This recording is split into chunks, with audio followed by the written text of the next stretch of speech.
शुरू करने से पहले एक छोटी सी बात। ये मानवा अब लगभग पूरा कवर हो चुका है और नए चैप्टर्स हर हफ्ते आते हैं। तो अगर हमें 15 से 20 मिनट की अच्छी वीडियो बनानी है तो करीब 1 महीने तक का इंतजार करना पड़ेगा। इसलिए थोड़ा पेशेंस रखो यार। पिछले एपिसोड में हमने फ्रांस और कोरिया के बीच पहले हाफ का मैच देखा था, जिसमें फ्रांस ने पूरी तरह से दबदबा बनाया और होयोंग की हर चाल को नाकाम कर दिया। लेकिन हाफ टाइम में होयोंग ने न सिर्फ नेमार की स्किल को अनलॉक किया बल्कि बाकी सारी स्किल्स को भी अनलॉक किया जो उसने रिसेंटली कॉपी की थी। अब दूसरा हाफ शुरू होता है। कोरियन कोच सोचता है कि फ्रांस ने दूसरे हाफ में 4-4-2 फॉर्मेशन अपनाया है। फ्रांस का प्लान अपने तेज विंग प्लेयर्स के जरिए हमें साइड में दबाव में लाना है। ये बहुत बुरा है। हमने 4-3-3 फॉर्मेशन तैयार किया है। इस स्पीड से तो हमारा प्लान ही हमारी सबसे बड़ी कमजोरी बन जाएगा।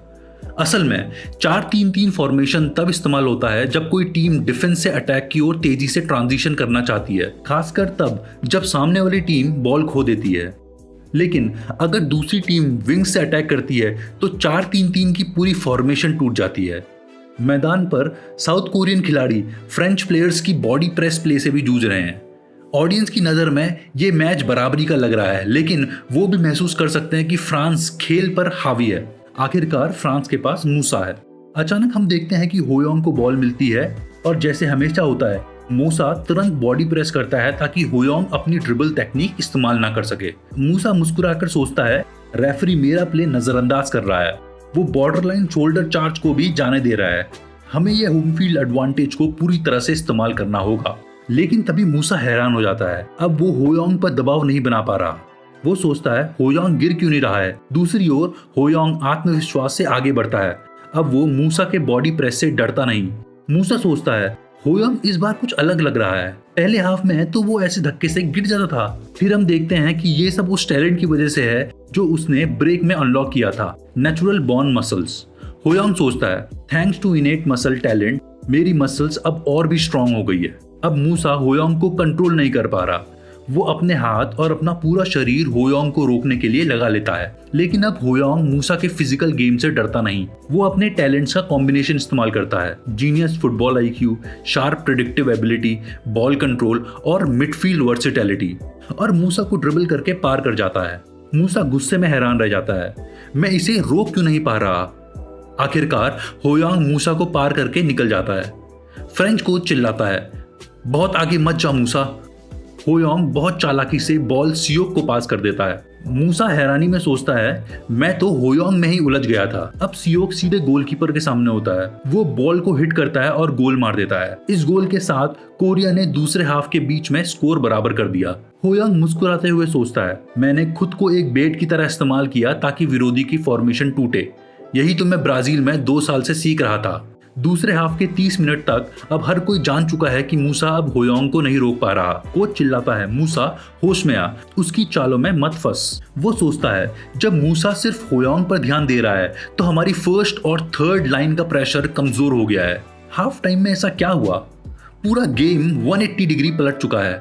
वो चिल्लाता है अपनी पोजीशन मत छोड़ मूसा। मूसा गुस्से में जवाब देता है ज्यादा चिल्लाओ मत, मैं समझ चुका हूँ। कोच गुस्से में तिलमिला जाता है। वो सोचता है मूसा को सब्स्टिट्यूट करना नामुमकिन है। हमारे पास और कोई बॉक्स टू बॉक्स प्लेयर नहीं है और कोई डिफेंडर भी नहीं है जो होयोंग को रोक सके। दूसरे हाफ के 45वें मिनट पर कोरियन कप्तान सबको कहता है ज्यादा वक्त नहीं बचा, थोड़ा और जोर लगाओ। होयोंग सोचता है हाँ बस थोड़ा और। ये सिर्फ मेरी ताकत की बात नहीं है, मैं अपनी पूरी टीम पर भरोसा करता हूँ। हम सबको मिलकर जीत की राह बनानी है। अब जबकि होयोंग के पीछे मूसा लगा हुआ है, वो सोचता है चाहे मेरा स्टेमिना बहुत हो लेकिन मैं इस टैलेंट का 100% इस्तेमाल नहीं कर सकता क्योंकि मैं जल्दी एग्जॉस्ट हो जाऊंगा। इसीलिए मुझे मजबूरन थोड़ा सा ही तेज दौड़ना होगा। वो लगभग पूरी तरह थक चुका है, फिर भी सोचता है ये थकान कोई मजाक नहीं है, लेकिन मेरा शरीर अभी भी लड़ सकता है, मुझे बस इसे सहना है। वो खुद को धक्का देकर अपनी स्पीड और बढ़ा देता है। मूसा गुस्से में सोचता है क्या तू वाकई सोचता है कि तू मेरे प्रेस से बच सकता है। जब होयोंग और मूसा में जंग चल रही होती है, ली के पास बॉल आती है। ली सोचता है होयोंग मिडफील्ड में मूसा को हिला रहा है, यही मौका है। वो अपोनेंट को ड्रिबल करके आगे बढ़ता है। कोरियन फैंस उत्साहित हो जाते हैं। होयोंग मुस्कुराता है और कहता है नाइस प्ले। ली और सियोक एक दूसरे को देखते हैं। उन्हें पता है यही आखिरी मौका है खेल को पलटने का। होयांग सोचता है हमारे पास 4 अटैकर्स हैं और ओपोनेंट्स के पास 4 डिफेंडर्स, हमारे पास संख्या में बढ़त है। अचानक वो अपनी स्पीड बढ़ाता है और एक ही पल में मूसा को धूल चटा देता है। हालांकि उसके पास बॉल नहीं है, लेकिन फिर भी वो स्टॉर्म ड्रिबलिंग टैलेंट के जैसे ही स्टाइल में 2 डिफेंडर्स को पार कर देता है। उसका मकसद है विरोधी की फ्रंट लाइन डिफेंस को हिला देना। भीड़ उसकी स्पीड और प्रदर्शन से हैरान हो जाती है। लोग कहते हैं होयांग तो फ्रांस की डिफेंस को हिला रहा है, वो पूरे मैदान में दौड़ रहा है। ली देखता है कि होयांग गोल पोस्ट की तरफ दौड़ रहा है। वो बॉल होयांग को पास करता है। जैसे ही बॉल उसके पास आती है, होयांग सोचता है एंगल बहुत टाइट है, बिना रुके शॉट लेना मुश्किल होगा। ऊपर से बाबाडू भी मेरे पास आ रहा है। बाबाडू सोचता है मैं इसे रोक सकता हूँ, मैं इसे ब्लॉक कर दूंगा। लेकिन तभी उसे एहसास होता है कि ये तो एक फेंट पास था। होयांग ने जानबूझकर ध्यान भटकाया था। असल में बॉल सियोक के पास जाती है जो उसके ठीक पीछे खड़ा था। सियोक बॉल मारने की कोशिश करता है, लेकिन मूसा उसे पीछे से बॉडी प्रेस कर देता है। वो सियोक के कंधे को पकड़ लेता है और अपना पूरा वजन उस पर डाल देता है। इस अग्रेसिव प्ले की वजह से सियोक गिर जाता है। पूरी टीम घबरा गई है। रेफरी आखिरकार होश में आता है। वो सीटी बजाता है और मूसा को रेड कार्ड दिखा देता है। मूसा अब गेम से बाहर हो गया है। होयांग उसे जाते देखता है और सोचता है ये फाउल इतना गंभीर था कि इसे नजरअंदाज करना मुश्किल था, भले ही ये उनकी होम फील्ड हो। वो सियोक की हालत देखकर चिंतित हो जाता है, जो अब स्ट्रेचर पे लेटा हुआ है। वो गुस्से में सोचता है अगर मैंने वो पास ले लिया होता तो सियोक को चोट नहीं लगती। सियोक को सपोर्ट स्टाफ मैदान से बाहर लेकर जाते हैं। ली कैप्टन से कहता है उम्मीद है कि चोट ज्यादा गंभीर नहीं है। मूसा की टैकल बहुत ब्रूटल थी। कप्तान जवाब देता है पहली नजर में तो चोट गंभीर नहीं लग रही, लेकिन पक्का कुछ नहीं कह सकता। अब वे डिस्कस करते हैं कि पेनल्टी फ्री किक कौन लेगा। ली कहता है हमें हर हाल में ये गोल करना है। तभी होयांग उनके पास आता है और कहता है प्लीज मुझे किक लेने दो। अब तय हो जाता है कि होयांग ही फ्री किक लेगा। वो अपनी आंखें बंद करता है और गोल करने पर पूरा ध्यान लगाता है। वो सोचता है अब चिंता करना फिजूल है। होयांग और गोलकीपर दोनों की नजरें एक दूसरे पर टिकी हैं। होयांग बॉल को हिट करता है। बॉल कर्व में उड़ती है, 5 डिफेंडर्स को पार करती है और सीधा गोल में चली जाती है। पूरी टीम खुशी में झूम उठती है। होयांग नोट करता है कि उसकी फ्री किक टैलेंट भी अब अपग्रेड हो चुकी है। होयांग खुश मुस्कान के साथ सोचता है गोल के साथ साथ मेरा टैलेंट भी बढ़ गया है। कोरियन फैंस खुशी में झूम उठते हैं। उनमें से एक कहता है तुमने वो फ्री किक देखी? ये तो ब्रेक थ्रू में भी अच्छा है और फ्री किक में भी। कोच मुस्कुराता है और उसके टीममेट चिल्लाते हैं बहुत बढ़िया गोल था होयांग। मूसा जो साइडलाइन पे खड़ा है गोल देखकर गुस्से से भर जाता है। इसी तरह कोरिया एंड तक मैच को डोमिनेट करता है और मैच 2-1 से जीत जाता है। कोरिया अब मॉन्टेग्यू इंटरनेशनल टूर्नामेंट का विजेता बन गया है। दूसरे हाफ में जबरदस्त वापसी के साथ वो कमाल की जीत हासिल करते हैं। मूसा अब भी यकीन नहीं कर पाता कि वो गेम हार गए। उसे शर्म आ रही है क्योंकि मैच से पहले उसने कोच के सामने डींगे मारी थी कि वो जीत कर दिखाएगा। वो गुस्से में अपनी बोतल को जोर से फेंक देता है। होयांग मूसा की तरफ देखता है और सोचता है अगर ये अपनी मेंटल स्ट्रेंथ सुधार ले तो एक जबरदस्त खिलाड़ी बन सकता है। वो मूसा से कहता है जैसी करनी वैसी भरनी। दूसरी ओर बाबाडू और होयांग कुछ शब्दों का आदान प्रदान करते हैं। बाबाडू मुस्कुराकर कहता है ये मैच जबरदस्त था, मैं इसे कभी नहीं भूलूंगा। होयांग उजली मुस्कान के साथ कहता है मुझे भी मजा आया, अगली बार प्रो स्टेज में मिलेंगे। मैच के बाद होयांग और कोच पत्रकारों से बात करते हैं। पत्रकार कोरिया को टूर्नामेंट जीतने पर बधाई देते हैं। एक पत्रकार पूछता है पहले हाफ में आप मूसा की डोमिनेंस के सामने बेबस लग रहे थे, लेकिन दूसरे हाफ में आपकी परफॉर्मेंस पूरी तरह बदल गई, क्या हाफ टाइम में कुछ हुआ था? होयांग आत्मविश्वास के साथ जवाब देता है मेरे अंदर एक अवेकनिंग हुई। मैंने ठान लिया था कि मैं हार नहीं मानूंगा। आज का मैच बहुत कठिन था। मैच का फ्लो बार बार टूट रहा था, लेकिन मैं झुकना नहीं चाहता था। दूसरा पत्रकार पूछता है क्या आप पुअर ऑफिशिएटिंग की तरफ इशारा कर रहे हैं? होयांग चालाकी से जवाब देता है क्या पुअर ऑफिशिएटिंग हुई थी? पत्रकार ने उस सवाल से बचना ही बेहतर समझा ताकि कोई फालतू की कंट्रोवर्सी न खड़ी हो जाए। एक पत्रकार पूछती है MVP अवार्ड जल्द ही घोषित किया जाएगा, आप क्या सोचते हैं कौन वो अवार्ड जीतेगा? होयांग मुस्कुराकर कहता है क्या कोई और भी है मेरे अलावा? वो मजाकिया अंदाज में कहता है जब तक कोई और गलत कॉल ना हो जाए मैं ही MVP रहूंगा। इसके साथ इंटरव्यू खत्म हो जाता है। होयांग अब मार्शल डसैली का टैलेंट कॉपी करने के लिए तैयार है। वो सोचता है मैंने टूर्नामेंट जीता, टॉप स्कोरर भी बना, अब बस एमवीपी जीतना बाकी है और मुझे पूरा यकीन है कि मैं एमवीपी बनूंगा। इसके अलावा उसे बस मार्शल के साथ 4000 मिनट्स की ट्रेनिंग करनी है और फिर वो उसका टैलेंट कॉपी कर पाएगा। एमवीपी अवार्ड कुछ ही देर में घोषित होता है और वो होयोंग को मिलता है। मार्शल उसे बधाई देता है और कहता है मुझे पता था तुम ही जीतोगे। 5 मैचों में 6 गोल, 3 असिस्ट और 4 बार मैन ऑफ द मैच बनना, तुम अवार्ड पूरी तरह से डिजर्व करते हो। होयोंग मुस्कुराकर जवाब देता है थैंक यू। अगले दिन टूर्नामेंट की परंपरा के अनुसार पूरे टूर्नामेंट की बेस्ट 11 में चुने गए प्लेयर्स को मार्शल के साथ लंच करने का मौका मिलता है। मार्शल कहता है 11 साल पहले मेरे साथ एक ऐसा अनुभव हुआ जिसने बार्सिलोना के उस समय के मैनेजर योहान क्रूएफ को असली ताकत का मतलब समझा दिया। क्रूएफ की बार्सिलोना टीम इतनी मजबूत थी कि लोग उन्हें ड्रीम टीम कहते थे, लेकिन मैंने उन्हें 4-0 से हरा दिया। होयोंग क्यूरियोसिटी से पूछता है आपने उन्हें कैसे हराया? मार्शल जवाब देता है एक पावरफुल फिजिक, सिर्फ इस एक चीज से तुम कोई भी मुश्किल हल कर सकते हो। दूसरी शब्दों में कहे तो मुझे मसल ट्रेनिंग पर पूरी तरह से ध्यान देना पड़ा, क्योंकि यही जीत की असली कंडीशन होती है। यही वो ताकत है जिससे तुम मजबूत खिलाड़ियों के सामने टिक सकते हो।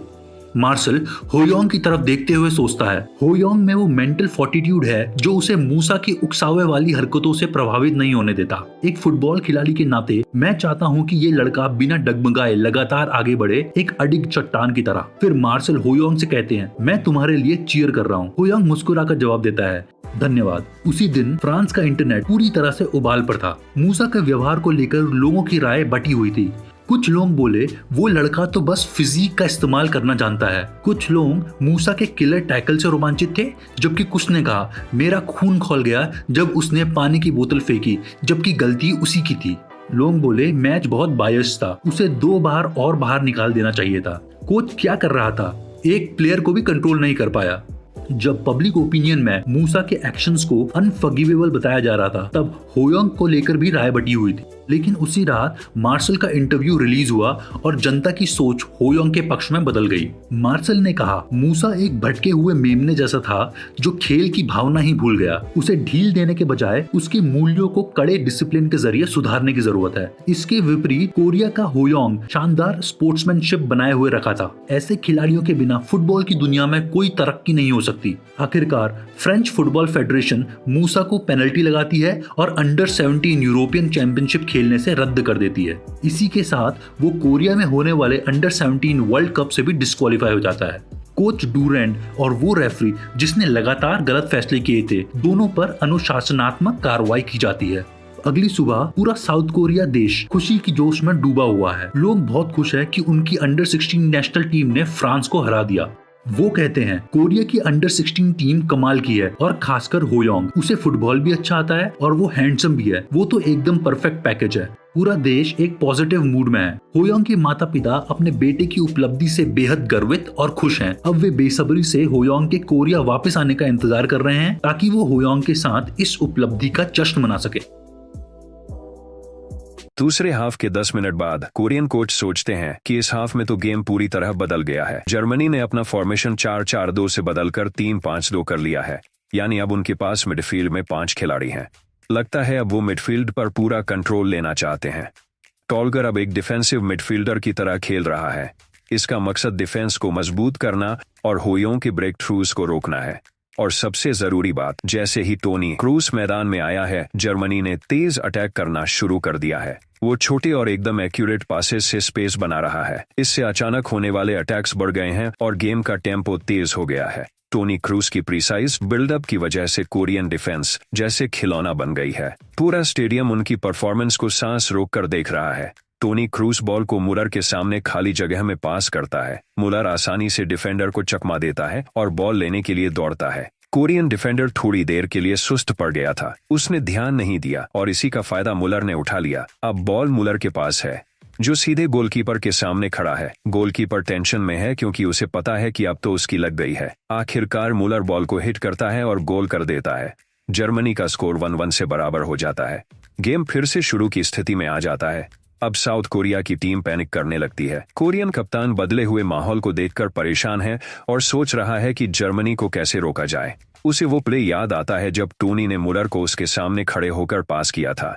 वो खुद पर गुस्सा करता है कि वो टोनी के पासेस को रोक नहीं पाया। वो अपने बैंड को छूता है और खुद को कोसता है। तभी पीछे से होयोंग आता है और कहता है, हमें उसे रोकने के लिए दिमाग लगाना होगा। मुलर एक ऐसा खिलाड़ी है जो स्पेस इन्फिल्ट्रेशन में माहिर है। अगर तुम उसे सिर्फ आंखों से फॉलो करोगे तो बहुत देर हो जाएगी, इसलिए तुम्हें उसका मूवमेंट पहले से प्रिडिक्ट करना होगा।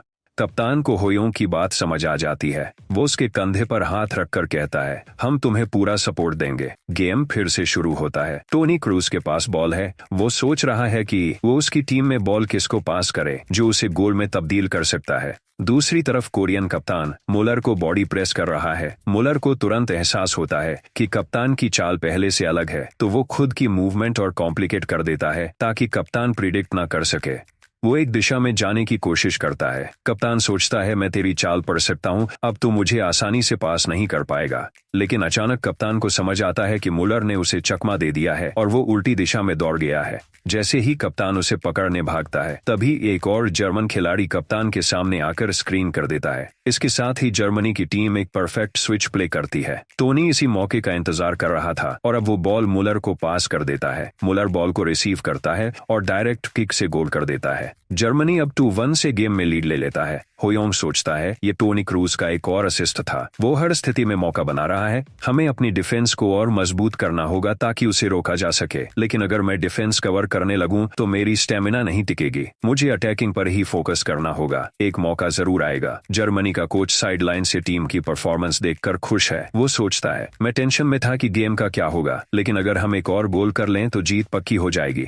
वो टोनी क्रूज की तरफ देखता है और सोचता है, मैं तुझ पर काउंट कर रहा हूँ। दूसरी तरफ टोनी क्रूज बहुत शांत और कंपोज्ड होकर बॉल के साथ आगे बढ़ रहा है। वो बहुत कैलकुलेटेड तरीके से देखता है कि बॉल किसे पास करनी चाहिए। उसे अचानक एक ऐसा रास्ता दिखता है जिससे सीधा गोल हो सकता है। वो बॉल मुलर को पास करता है, जो उस गोल स्कोरिंग रूट के आखिर में खड़ा है। लेकिन जैसे ही मुलर बॉल पकड़ने वाला होता है, कोरियाई कप्तान उस रूट को कट करता है और पूरी ताकत से बॉल को ब्लॉक कर देता है। कोच तिलमिला उठता है। वो सोचता है, अगर मुलर को बॉल मिल जाती तो गोल आराम से हो जाता। लेकिन उसका गुस्सा हैरानी में बदल जाता है क्योंकि अब कोरिया काउंटर अटैक कर रहा है। ली बॉल होयोंग को पास करता है और होयोंग बड़े स्टाइल में बॉल को पकड़ता है। जर्मनी टीम के प्लेयर्स चिल्लाते हैं, होयोंग को किसी भी हाल में रोको। अब होयोंग के सामने टॉल्गर है जो डिफेंसिव मिडफील्डर की पोजीशन में है। होयोंग टॉल्गर को देखता है और सोचता है, मैं टॉल्गर के टैलेंट लेवल को बहुत पहले पार कर चुका हूँ। टॉल्गर का टैलेंट पहले से ज्यादा बढ़ा भी नहीं है। अब अगर मुझे उसे अपनी काबिलियत से पूरी तरह हराना है तो मुझे ये मैच जीतना होगा। होयोंग जानता है कि वो टॉल्गर को हरा सकता है। वो अपने शरीर के फेक मूव्स, बॉडी फेंट्स और बेहतरीन ड्रिबलिंग टेक्निक्स का इस्तेमाल करता है। वो बॉल को अपनी हील से आगे बढ़ाता है और अचानक दिशा बदलते हुए सुपर ह्यूमन स्पीड से आगे बढ़ता है। अब टॉल्गर सिर्फ गोलकीपर की तरफ चिल्ला रहा है, उसे गोल मत करने देना। गोलकीपर जवाब देता है, ठीक है, लेकिन वो बहुत टेंशन में है, जैसे बच्चा अपने सबसे कठिन एग्जाम में बैठा हो। होयोंग पूरे फोकस के साथ बॉल हिट करता है और गोल कर देता है। मैच खत्म होने से ठीक पहले कोरिया 2-2 से बराबरी कर लेता है। कोरियन टीम गोल का जश्न मनाती है और होयोंग की स्कोरिंग एबिलिटी भी और बेहतर हो जाती है। जहां होयोंग और उसकी टीम खुश है, वहीं टॉल्गर बेहद निराश है। वो घुटनों के बल जमीन पर बैठ जाता है। मुलर उसके पास आता है और कहता है, मैंने कहा था ध्यान मत हटाना। और इसी के साथ मैच ड्रॉ हो जाता है। दोनों टीमों ने 2-2 गोल किए। इस मैच को ड्रा करके अब कोरिया सेमीफाइनल में पहुंच चुका है। पूरी टीम इस सफलता का जश्न मनाती है। फ्रांस को हराने के बाद और जर्मनी से ड्रॉ करने के बाद सेमीफाइनल तक पहुंचना उनका सपना था, जो अब पूरा हो चुका है। कप्तान होयोंग के पास आता है और कहता है, बहुत अच्छा काम किया।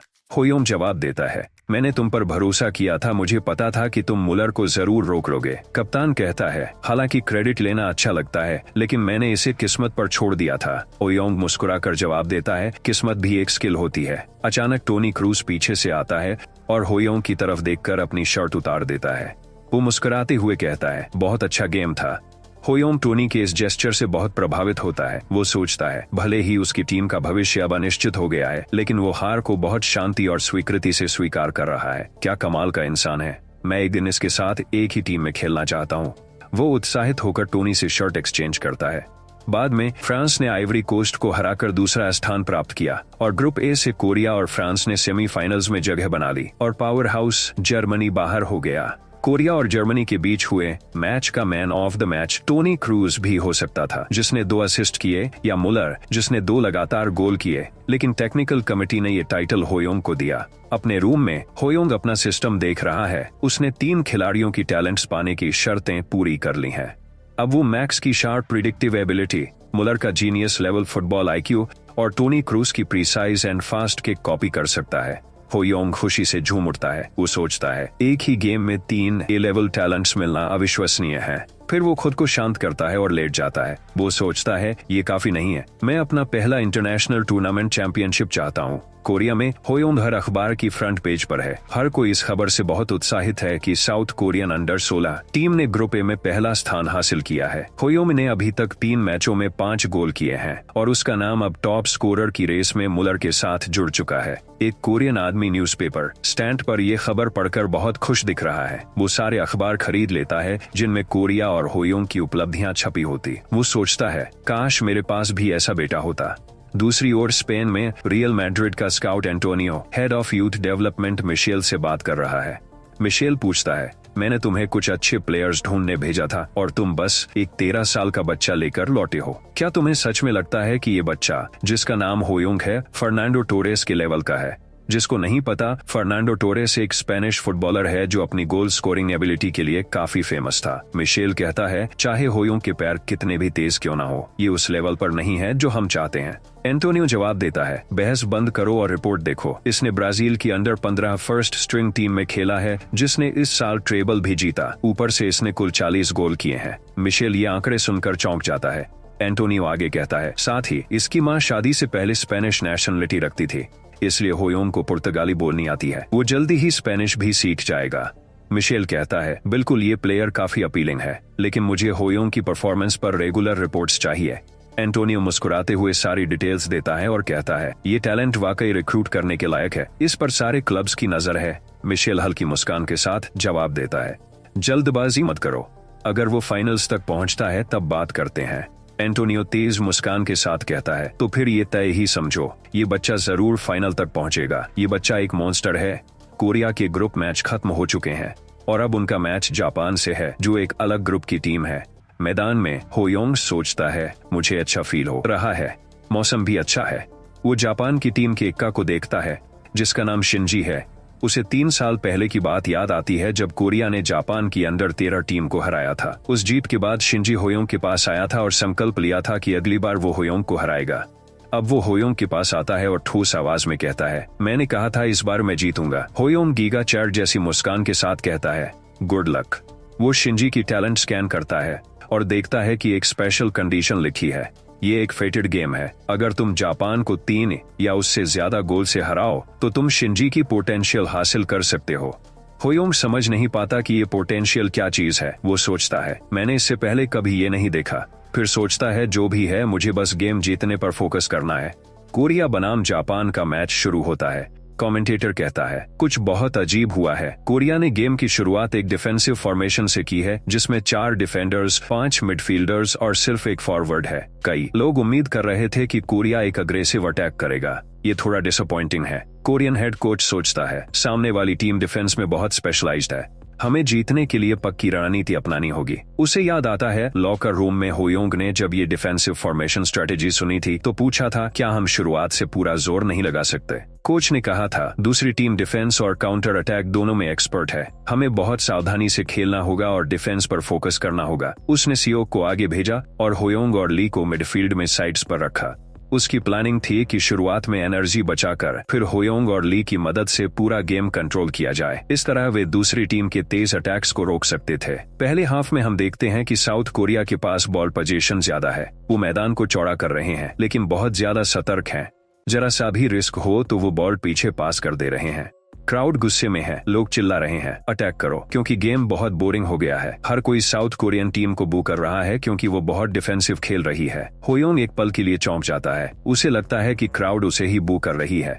वो मानता है कि सही में गेम अब थम गया है और बोरिंग हो चुका है। वो सोचता है इस स्पेशल कंडीशन को पूरा करने के लिए हमें कम से कम 3 गोल करने होंगे। मैं क्राउड की चीयर सुनना चाहता हूँ, न कि बू। तभी उसे एक गैप दिखता है और वो सोचता है स्टेबल स्ट्रेटेजी अच्छी होती है, लेकिन यहाँ एक ओपनिंग है। वो अचानक स्ट्रेटेजी बदलने का प्लान बनाता है और अटैकिंग फुटबॉल खेलने का फैसला करता है। कोच उसे देखकर पूरी तरह से कंफ्यूज हो जाता है। ये क्या करने जा रहा है? होयोंग कप्तान को चिल्लाकर कहता है, सीनियर मुझे बॉल पास करो। और ऐसा कहते हुए वो एक ओपोनेंट को क्रॉस कर जाता है। कप्तान ये देखकर बॉल पास करता है। होयोंग बॉल को बड़े साफ तरीके से रिसीव करता है और तेजी से आगे बढ़ता है। वो एक बॉडी फेंट करता है और अपनी शानदार ड्रिबलिंग से आगे बढ़ता रहता है। ओपोनेंट हैरान हो जाता है। वो सोचता है गेम का टेम्पो अचानक से तेज हो गया। क्राउड जोश में झूम उठती है। एक आदमी कहता है, ओह तो ये सब प्लान का हिस्सा था, लेकिन सच तो ये है कि ऐसा कुछ प्लान नहीं था। एक सीनियर प्लेयर होयोंग के पीछे दौड़ता है और कहता है, क्या हुआ? अचानक तू क्यों भागने लगा? होयोंग जवाब देता है, बस एक बार सपोर्ट करो, मैं ब्रेक थ्रू कर दूंगा। सीनियर मुस्कुराकर कहता है, ठीक है चलो तेज चलते हैं। ओपोनेंट अभी डरा हुआ है। होयोंग सहमत होता है। कोच स्टैंड से चिल्लाता है, अपनी बॉल का कब्जा मत खोना। वो सोचता है जापान की डिफेंस बहुत ऑर्गेनाइज्ड है, ज्यादातर अटैक्स ब्लॉक हो जाएंगे। हम देखते हैं कि होयोंग बॉल सीनियर को पास करता है और 2 डिफेंडर्स को चकमा देते हुए आगे बढ़ता है। उसे रिटर्न पास मिलता है। अब बस एक डिफेंडर को क्रॉस करना बाकी है। होयोंग अपनी शानदार ड्रिबलिंग स्किल्स से न सिर्फ डिफेंडर को हराता है, बल्कि उसी समय बॉल को किक भी कर देता है। दुर्भाग्यवश गोलकीपर बॉल को ब्लॉक कर देता है और होयोंग का गोल करने का मौका चला जाता है। सीनियर पास आता है और उसे दिलासा देता है, लेकिन होयोंग पहले से ही मोटिवेटेड है, उसे दिलासे की जरूरत नहीं। वो कहता है, सीनियर हमें मोमेंटम बनाए रखना है, हम इन्हें तोड़ सकते हैं। इस अटेम्प्ट के बाद जापान के डिफेंडर्स आपस में स्ट्रेटेजी बना रहे हैं। एक कहता है, हमें हाफवे लाइन से ही प्रेस करना शुरू कर देना चाहिए। दूसरा जवाब देता है, कोच ने तो कहा था और भी क्लोज रहना है। तीसरा डिफेंडर कहता है, बस उन्हें लॉन्ग शॉट के लिए एंगल मत देना, हम स्पेस को एक्टिवली प्रेस करेंगे, मैन टू मैन मार्किंग करेंगे और होयोंग के अटैक को रोकेंगे। 5 मिनट बाद हम देखते हैं कि जापान की टीम हर प्लेयर को बहुत क्लोजली मार्क कर रही है और मैन टू मैन स्ट्रेटेजी अपना रही है। जो प्लेयर होयोंग को मार्क कर रहा है वो कहता है, तू पास नहीं कर पाएगा, लेकिन होयोंग एक ही पल में उसे पार कर देता है और वो अपना बैलेंस ही नहीं बना पाता। उसका कॉन्फिडेंस एक पल में टूट जाता है। होयोंग बॉल को सियोक को पास करता है, जो कि अनमार्क्ड है। सियोक बॉल को किक करता है और गोल कर देता है। होयोंग और सियोक दोनों गोल का जश्न मनाते हैं। अब तो कोच भी एक्साइटेड हो गया है। वो अपनी मुट्ठी भींचकर कहता है, बहुत अच्छा कर रहे हो, लेकिन रुकिए, यही तो कोच था जो अभी कुछ देर पहले कह रहा था कि डिफेंसिव खेलो। गोल के बाद टीम के बीच बहस शुरू हो जाती है। एक प्लेयर चिल्लाता है, सियोक को मार्क करने की जिम्मेदारी किसकी थी? इन्हें लड़ते देख। एक दूसरा प्लेयर जो थोड़ा समझदार था बीच में आता है और कहता, लड़ाई मत करो, गेम अभी भी चालू है। वो डिफेंडर्स को सेंटर में जाने को बोलता है। गेम दोबारा शुरू होता है। होयोंग एनालाइज करता है कि डिफेंडर्स की मूवमेंट थोड़ी बदल गई है। वो एक ओपनिंग ढूंढता है और उसे एक ऐसा रास्ता दिखता है जो सीधे गोल की ओर जाता है।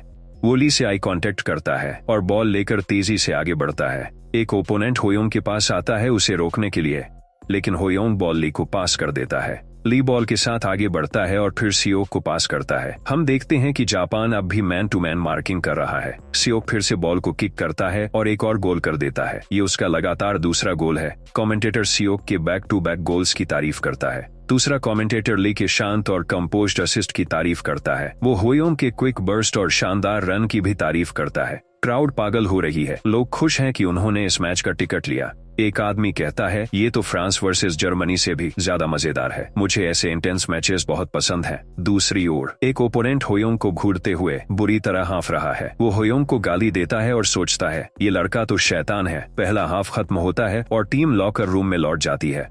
कोच सभी की परफॉर्मेंस की तारीफ करता है। वो समझता है कि होयोंग बहुत थक गया है, लेकिन होयोंग कूल होकर कहता है, मैं ठीक हूँ, मैं अभी और दौड़ सकता हूँ। लेकिन अंदर से वो सोचता है, मैं सुपर थका हुआ हूँ, लेकिन मुझे सिस्टम की स्पेशल कंडीशन पूरी करने के लिए एक और गोल करना जरूरी है। जापान के लॉकर रूम में माहौल बहुत टाइट है। एक प्लेयर सोचता है, हम तो अपनी ताकत भी नहीं दिखा पाए और पहला हाफ खत्म हो गया। कोच खिलाड़ियों को एड्रेस करता है, अब जब बात यहाँ तक आ गई है तो हमें काउंटर करना ही होगा, पीछे मत हटो, अंत तक लड़ो। दूसरे हाफ के 10 मिनट बाद कोरिया का एक और प्लेयर लॉन्ग रेंज शॉट से बॉल को किक करता है और गोल कर देता है। तब तक होयोंग और सियोक बाकी 2 डिफेंडर्स को हैंडल कर रहे थे। अब तक जापान के खिलाड़ी हार मान चुके हैं और परेशान नजर आ रहे हैं। यहाँ तक कि क्राउड को भी अब यकीन हो गया है कि इस मैच का नतीजा तय हो चुका है। अब कोरिया की मोमेंटम को रोकना बहुत मुश्किल होगा। सेकेंड हाफ के 65th मिनट में होयोंग को सब्स्टिट्यूट कर दिया जाता है। वो दिख रहा है कि वो काफी थक गया है। याद रहे, होयोंग की इस समय एक ही कमजोरी है और वो है उसका स्टेमिना। यही कमी शायद उसे इस टूर्नामेंट में आगे जाकर परेशान कर सकती है। वो सोचता है अगर यही चलता रहा तो अंडर 17 लीग में खेलना बहुत मुश्किल हो जाएगा।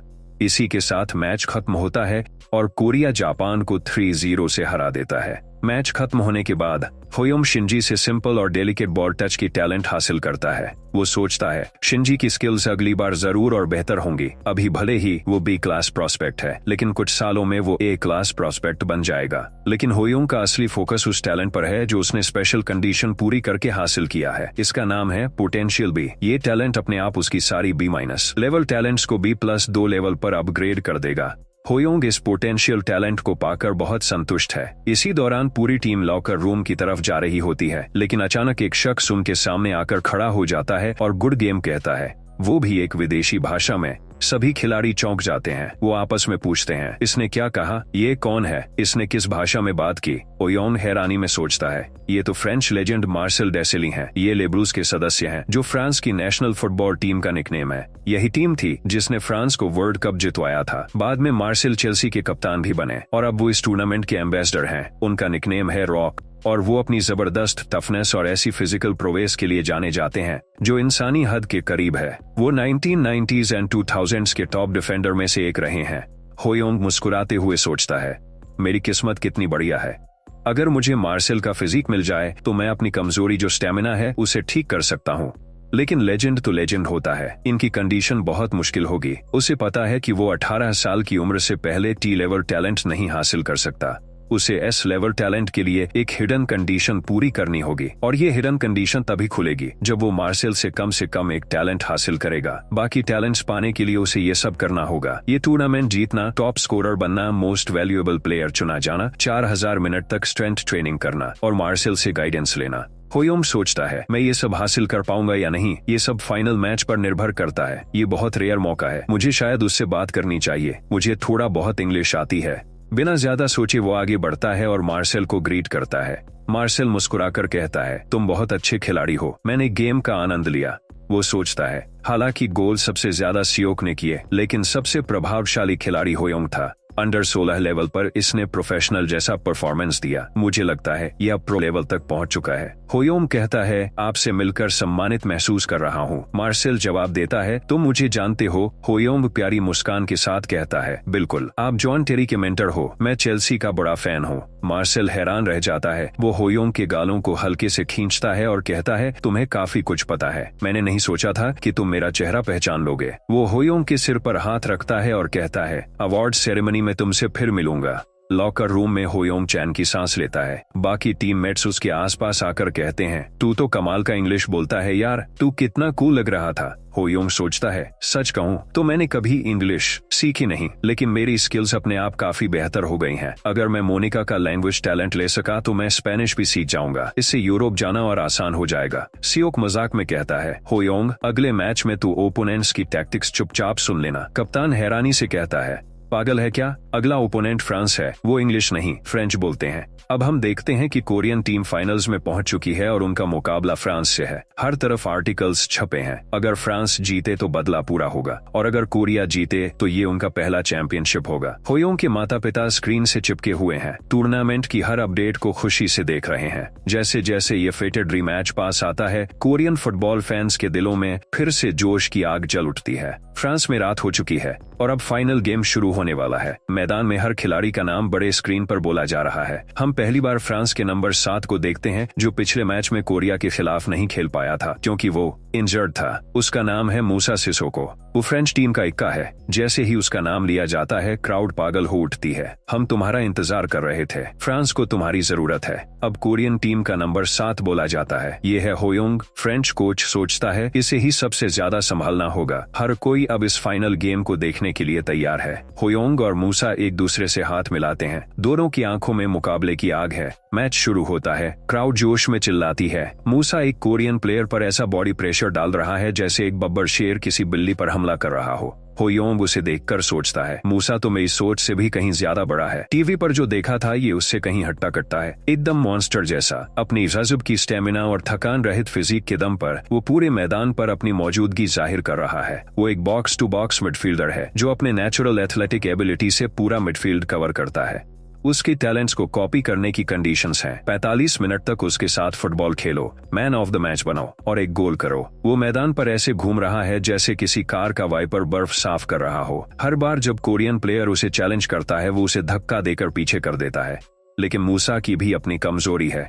वो बेसिक टेक्निक और गेम सेंस में कमजोर है। यही वो ओपनिंग है जिसे होयोंग को इस्तेमाल करना है। हम देखते हैं कि होयोंग लाइन से पीछे हट जाता है ताकि खुद ही बॉल चुरा सके। वो सोचता है, अगर मैं मूसा के फिजिक को ओवर पावर नहीं कर सकता तो मैं उसे बस अवॉइड करूंगा। अगर मूसा मिडफील्ड को अपनी स्टेमिना से बिगाड़ेगा तो मैं भी फायर को फायर से लड़ूंगा। होयोंग बॉल लेता है और विपक्षी एंड की ओर दौड़ता है। वो एक ओपोनेंट को अपनी ड्रिबलिंग से चकमा देता है और फिर दूसरे को भी वही करता है। मूसा घबराया हुआ है। वो सोचता है, क्योंकि होयोंग चारों ओर दौड़ रहा है, हमारा मिडफील्ड डिफेंस बिखर रहा है। वो चिल्लाता है, रुक जा लड़के, भागना बंद कर। होयोंग मुस्कुराकर कहता है, मैं भाग नहीं रहा। लेकिन अचानक वो बॉल अपने टीममेट को पास करता है और फिर मूसा को आसानी से क्रॉस कर जाता है। मूसा हैरान होता है और सोचता है, ये हमेशा डायरेक्ट टक्कर से बच रहा है, ये बहुत अनोइंग है। ऊपर से मीडिया बस इसके हैंडसम फेस की तारीफ करती रहती है। मुझसे ये बर्दाश्त नहीं हो रहा। वो गंभीर चेहरा बनाकर सोचता है, ये फ्रांस है, हमारा होम ग्राउंड, मैं इसे इसका असली स्थान दिखाकर रहूंगा। तभी अचानक उसके एक साथी खिलाड़ी ने बॉल होयोंग को पास कर दी। जैसे ही होयोंग बॉल रिसीव करता है, मूसा एकदम से उसके पास आकर अपनी ताकतवर फिजिक से उसे प्रेस करना शुरू कर देता है। मूसा अब पूरी तरह होयोंग पर हावी हो गया है और रेफरी इस सब पर कुछ नहीं बोल रहा। वो बहुत ज्यादा लिनियंट है, जब तक बहुत बड़ा फाउल न हो वो सीटी नहीं बजाएगा। क्राउड फिर से जोश में चिल्लाने लगती है क्योंकि अब असली मुकाबला शुरू हो गया है। दोनों टीमों के मुख्य खिलाड़ी बॉल के पोजीशन के लिए भिड़ गए हैं।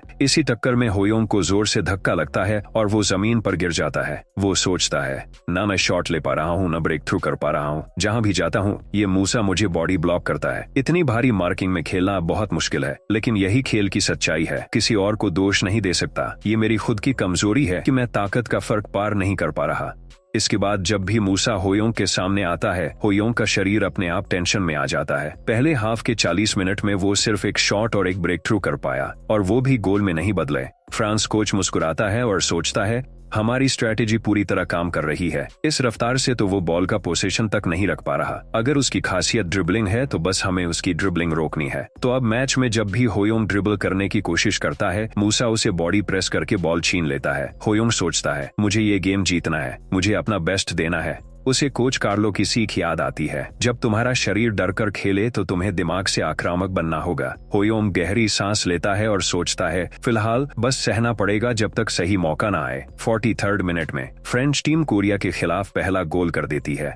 क्राउड खुशी से झूम उठती है। एक आदमी कहता है, हमने कोरिया के नंबर 7 को पूरी तरह बंद कर दिया। वो तो मूसा के सामने एकदम शट डाउन हो गया। शायद फिजिक का डिफरेंस बहुत ज्यादा है। दूसरी ओर होयोंग पसीने से तरबतर है और सोचता है, ब्राजील में जो स्टाइल मैंने सीखा था वो यहाँ काम नहीं कर रहा। मैं कितना भी सह लूं, इतनी कम प्रोग्रेस से तो अब बेचैनी सी हो रही है। तभी उसके 2 टीममेट्स पीछे से आकर उसे जोर से थपकी देते हैं। कप्तान कहता है, होश में आ जा, गेम तो अभी शुरू हुआ है। हैरानी की बात यह है कि कुछ कोरियन सपोर्टर्स भी हैं जो जोर से चिल्लाकर होयोंग को सपोर्ट कर रहे हैं। वो चिल्लाते हैं, तू कर सकता है, अभी भी मौका है। होयोंग हैरान होकर उनकी आवाज सुनता है। ली, जो हमेशा शांत और ठंडे दिमाग वाला रहता है, कहता है, अगर होयोंग पर मार्किंग हो रही है तो हम बाकी लोगों को लगातार मूवमेंट करनी होगी ताकि हम अटैक का रास्ता ढूंढ सकें। अगर इंडिविजुअल प्ले और ब्रेक थ्रू मुश्किल है तो हमें लॉन्ग रेंज शॉट से ओपनिंग निकालनी होगी।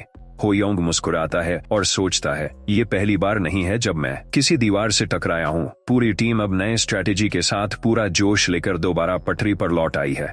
होयोंग सोचता है, मैं ऐसे दौड़ूंगा जैसे सब कुछ जला देने को तैयार हूँ। मैं चाहे जितनी बार गिरूं, हर बार फिर उठूंगा। मैच आगे बढ़ता है और जैसा कि उम्मीद थी, मूसा हर बार होयोंग के पास बॉल आते ही उस पर जबरदस्त प्रेसिंग करता है ताकि वो ड्रिबलिंग न कर सके। इसलिए होयोंग बॉल अपने एक टीममेट को पास कर देता है। वो टीममेट बॉल रिसीव करता है और आगे बढ़ते हुए बॉल ली को पास करता है, जो उसके ठीक सामने दौड़ रहा होता है। ली बॉल को बहुत क्लीनली रिसीव करता है और जैसे ही वो उसे गोल की ओर शूट करने वाला होता है, बॉल अचानक टर्फ पर अजीब तरीके से उछलती है और सीधा गोलकीपर के हाथों में चली जाती है। पूरा कोरियन सपोर्टर्स ग्रुप उदास नजर आता है, यहाँ तक कि होयोम भी थोड़ा निराश हो जाता है, जबकि मूसा राहत की सांस छोड़ता है। हमेशा शांत रहने वाला ली इस सीरीज में पहली बार फ्रस्ट्रेटेड दिखता है। उसे पता है कि उसने एक गोल्डन अपॉर्चुनिटी मिस कर दी और इसी के साथ फर्स्ट हाफ खत्म हो जाता है। फ्रांस 1-0 से लीड कर रहा है। होयोम जमीन पर बैठ जाता है, उसके चेहरे पर थोड़ी निराशा साफ झलकती है। मूसा उसके पास आता है और मुस्कुराते हुए कहता है, सर उठा के रखो, गेम अभी खत्म नहीं हुआ। होयोंग ठोस आवाज में खड़ा होता है और कहता है, मैं सिर्फ सर नहीं उठाऊंगा, मैं ये मैच जीत कर दिखाऊंगा। असली मैच तो अब शुरू होगा। लॉकर रूम में असिस्टेंट कोच हेड कोच से कहता है, सर होयोंग मैदान में बहुत संघर्ष कर रहा है, क्या हमें उसे सब्स्टिट्यूट नहीं करना चाहिए? हेड कोच जवाब देता है, बकवास मत करो, अभी बस एक पॉइंट का फर्क है और हमारे पास पूरा सेकंड हाफ बाकी है। असिस्टेंट कहता है, पर जैसा मैं देख रहा हूँ ये बहुत टफ लग रहा है, क्यों न किसी ऐसे कोरियन प्लेयर को उतारें जिसके पास फिजिकल एडवांटेज हो। हेड कोच थोड़ा शांत होकर पूछता है, तुम्हें पता है फुटबॉल राउंड क्यों होता है? असिस्टेंट जवाब देता है, नहीं सर, मुझे नहीं पता। तभी हेड कोच गुस्से में आ जाता है और कहता है, अगर नहीं पता तो जाकर सोचो इस बारे में और बकवास करना बंद करो मैदान के किनारे से। होयोंग कहता है, शुक्रिया सर, मुझ पर भरोसा करने के लिए। हेड कोच जवाब देता है, तुम ही तो हो इस मैच की मैं आखिरी पल तक तुम पर भरोसा रखूंगा। न सिर्फ होयोंग बल्कि मेरे भी कोच की बात को सुनकर एकदम गूज़बम्स आ गए। सभी खिलाड़ी दोबारा स्टेडियम की ओर लौटते हैं। होयोंग अब भी सोच रहा होता है, कोच मुझ पर भरोसा कर रहे हैं, मुझे कोई तरीका निकालना होगा उस भरोसे को लौटाने का। लेकिन तभी अचानक सिस्टम कहता है, football prodigy talent S- level अब पूरी तरह से सफलतापूर्वक एब्सॉर्ब हो गया है। होयोंग सोचता है, ये वही टैलेंट है जो मैंने नेमार से हासिल किया था। सिस्टम ने कहा था कि इसे पूरी तरह से एब्सॉर्ब होने में 40 दिन लगेंगे, अब 40 दिन हो गए हैं। इस टैलेंट के पूरी तरह एब्सॉर्ब होते ही बाकी सारे टैलेंट्स जो होयोंग ने कॉपी किए थे और रुके हुए थे वो सब एक साथ एक्टिवेट हो गए। इन टैलेंट्स में शामिल हैं excellent agility, strong muscles, genius level football IQ, sharp predictive ability, precise और फास्ट किक्स और शानदार बॉल कंट्रोल। होयोंग अपनी मुट्ठी बंद करके सोचता है, इन टैलेंट्स के खुलने के साथ मैं हर उस इंसान का भरोसा चुकाऊंगा जिसने मुझ पर विश्वास किया। स्टैंड्स में फ्रांस का कोच सोचता है, हालात अच्छे लग रहे हैं, भले ही हम बस एक पॉइंट से आगे हैं। कोरिया के लिए टर्न अराउंड करना लगभग नामुमकिन है, कम से कम तब तक जब तक उनका की प्लेयर होयोंग शट डाउन है। अब बस हमें एक और गोल करना है और फिर अपनी डिफेंस को पूरी तरह लॉक कर देना है। और अब सेकंड हाफ शुरू होता है। पिछले एपिसोड में हमने देखा कि कोरियन टीम फ्रांस जाते हैं अंडर 16 का टूर्नामेंट खेलने। लॉकर रूम में हेड कोच सबको संबोधित करते हुए कहते हैं, हमारा पहला मैच फ्रांस के खिलाफ है। हमारे 4 खिलाड़ी इस मैच में हिस्सा नहीं ले सकते क्योंकि उनकी उम्र 17 साल है और यह मुकाबला सिर्फ अंडर 16 खिलाड़ियों के लिए है। फ्रांस होस्ट कंट्री है, वे जीतने के लिए डेस्परेट है। होयोंग सोचता है कि ये टूर्नामेंट एक लीग बेस्ड कंपटीशन है, अगर हम हार भी जाएं तो भी हमें तुरंत बाहर नहीं किया जाएगा। वो फ्रेंच टीम से मिलने को लेकर बहुत उत्साहित है। 3 दिन बाद साउथ कोरिया और फ्रांस के बीच मैच शुरू होने वाला है। फ्रेंच टीम के लॉकर रूम में खिलाड़ियों के चारों तरफ एक अजीब सा ऑरा है। सच कहूं तो पहली नजर में लगा जैसे पूरा कमरा डर्मीकूल पाउडर से भरा हुआ है और ये प्लेयर तो पूरी तरह से लड़की वाली वाइब्स दे रहा है। लेकिन अगली तस्वीर में मुझे समझ आया कि वो तो एक गीगा चैड है जिसका नाम बाबाडू है और जिसे सब बीस्ट कहते हैं। वो साउथ कोरियन टीम को कुचलने के लिए तैयार है। लॉबी में बाबाडू सोचता है कि हमारे कुछ जरूरी खिलाड़ी इंजर्ड हैं, लेकिन कोरिया फुटबॉल में कितना अच्छा हो सकता है। वो कोरिया को एक B ग्रेड टीम मानता है। जो लोग नहीं जानते उन्हें बता दूं कि रियल लाइफ में साउथ कोरिया भले ही टॉप 10 टीमों में ना हो, लेकिन एशिया में वो बेस्ट में से एक है। मैदान में बाबाडू होयोंग को देखता है और उसे याद आता है कि उसके कोच ने कहा था उस लड़के होयोंग से सावधान रहना,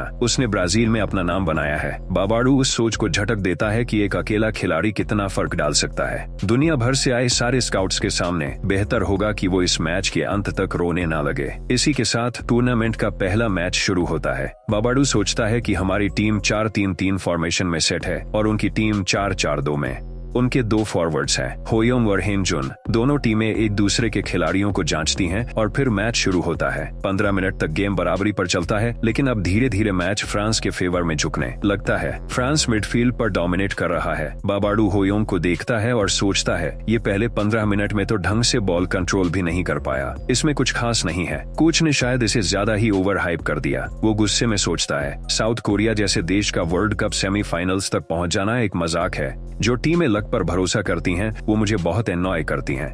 मैं इन्हें अपनी स्किल से हराऊंगा। तभी अचानक होयोंग अपनी गियर बदलता है। उसके पास बॉल नहीं है, फिर भी वो तेजी से विरोधी टीम की तरफ दौड़ता है, लेकिन बाबाडू उसे अपने शरीर से रोकता है। जब दोनों एक दूसरे से टकराते हैं तो बाबाडू सोचता है, इस उम्र में भी उसने अपने शरीर को काफी अच्छी तरह से ट्रेन किया है, लेकिन ये अभी भी मेरे लेवल पर नहीं है। बाबाडू अपनी ताकत और 3 साल बड़े होने का फायदा उठाकर होयोंग को प्रेशर देते रहता है। होयोंग मुड़कर दूसरी दिशा में दौड़ता है और दुश्मन की तरफ और गहराई में जाता है। बाबाडू दीवार की तरह खड़ा सोचता है, ऐसे फ्रेनेटिक रनिंग से इसकी स्टेमिना जल्दी खत्म हो जाएगी और सेकंड हाफ तक ये थक जाएगा। वो सोचता है, जब तक मैं यहाँ हूँ कोई मुझे पार नहीं कर सकता। दूसरी तरफ होयोंग लगातार प्रेस कर रहा है। वो अपनी सुपर ह्यूमन स्पीड से 2 डिफेंडरों को पार करता है और हेन जुन से बॉल लेता है। वो बॉल एक मिडफील्डर को पास करता है जो उसे फिर से लौटाता है। होयोंग बॉल को एक ऐसे प्लेयर की तरफ डिफ्लेक्ट करता है जो बिल्कुल अलग दिशा में खड़ा है। लगता है कि साउथ कोरियन टीम अब अपना रिदम पकड़ रही है और होयोंग उसके सेंटर में है। बाबाडू चिंतित चेहरे के साथ सोचता है, हम धीरे धीरे उनके रिदम में फंसते जा रहे हैं।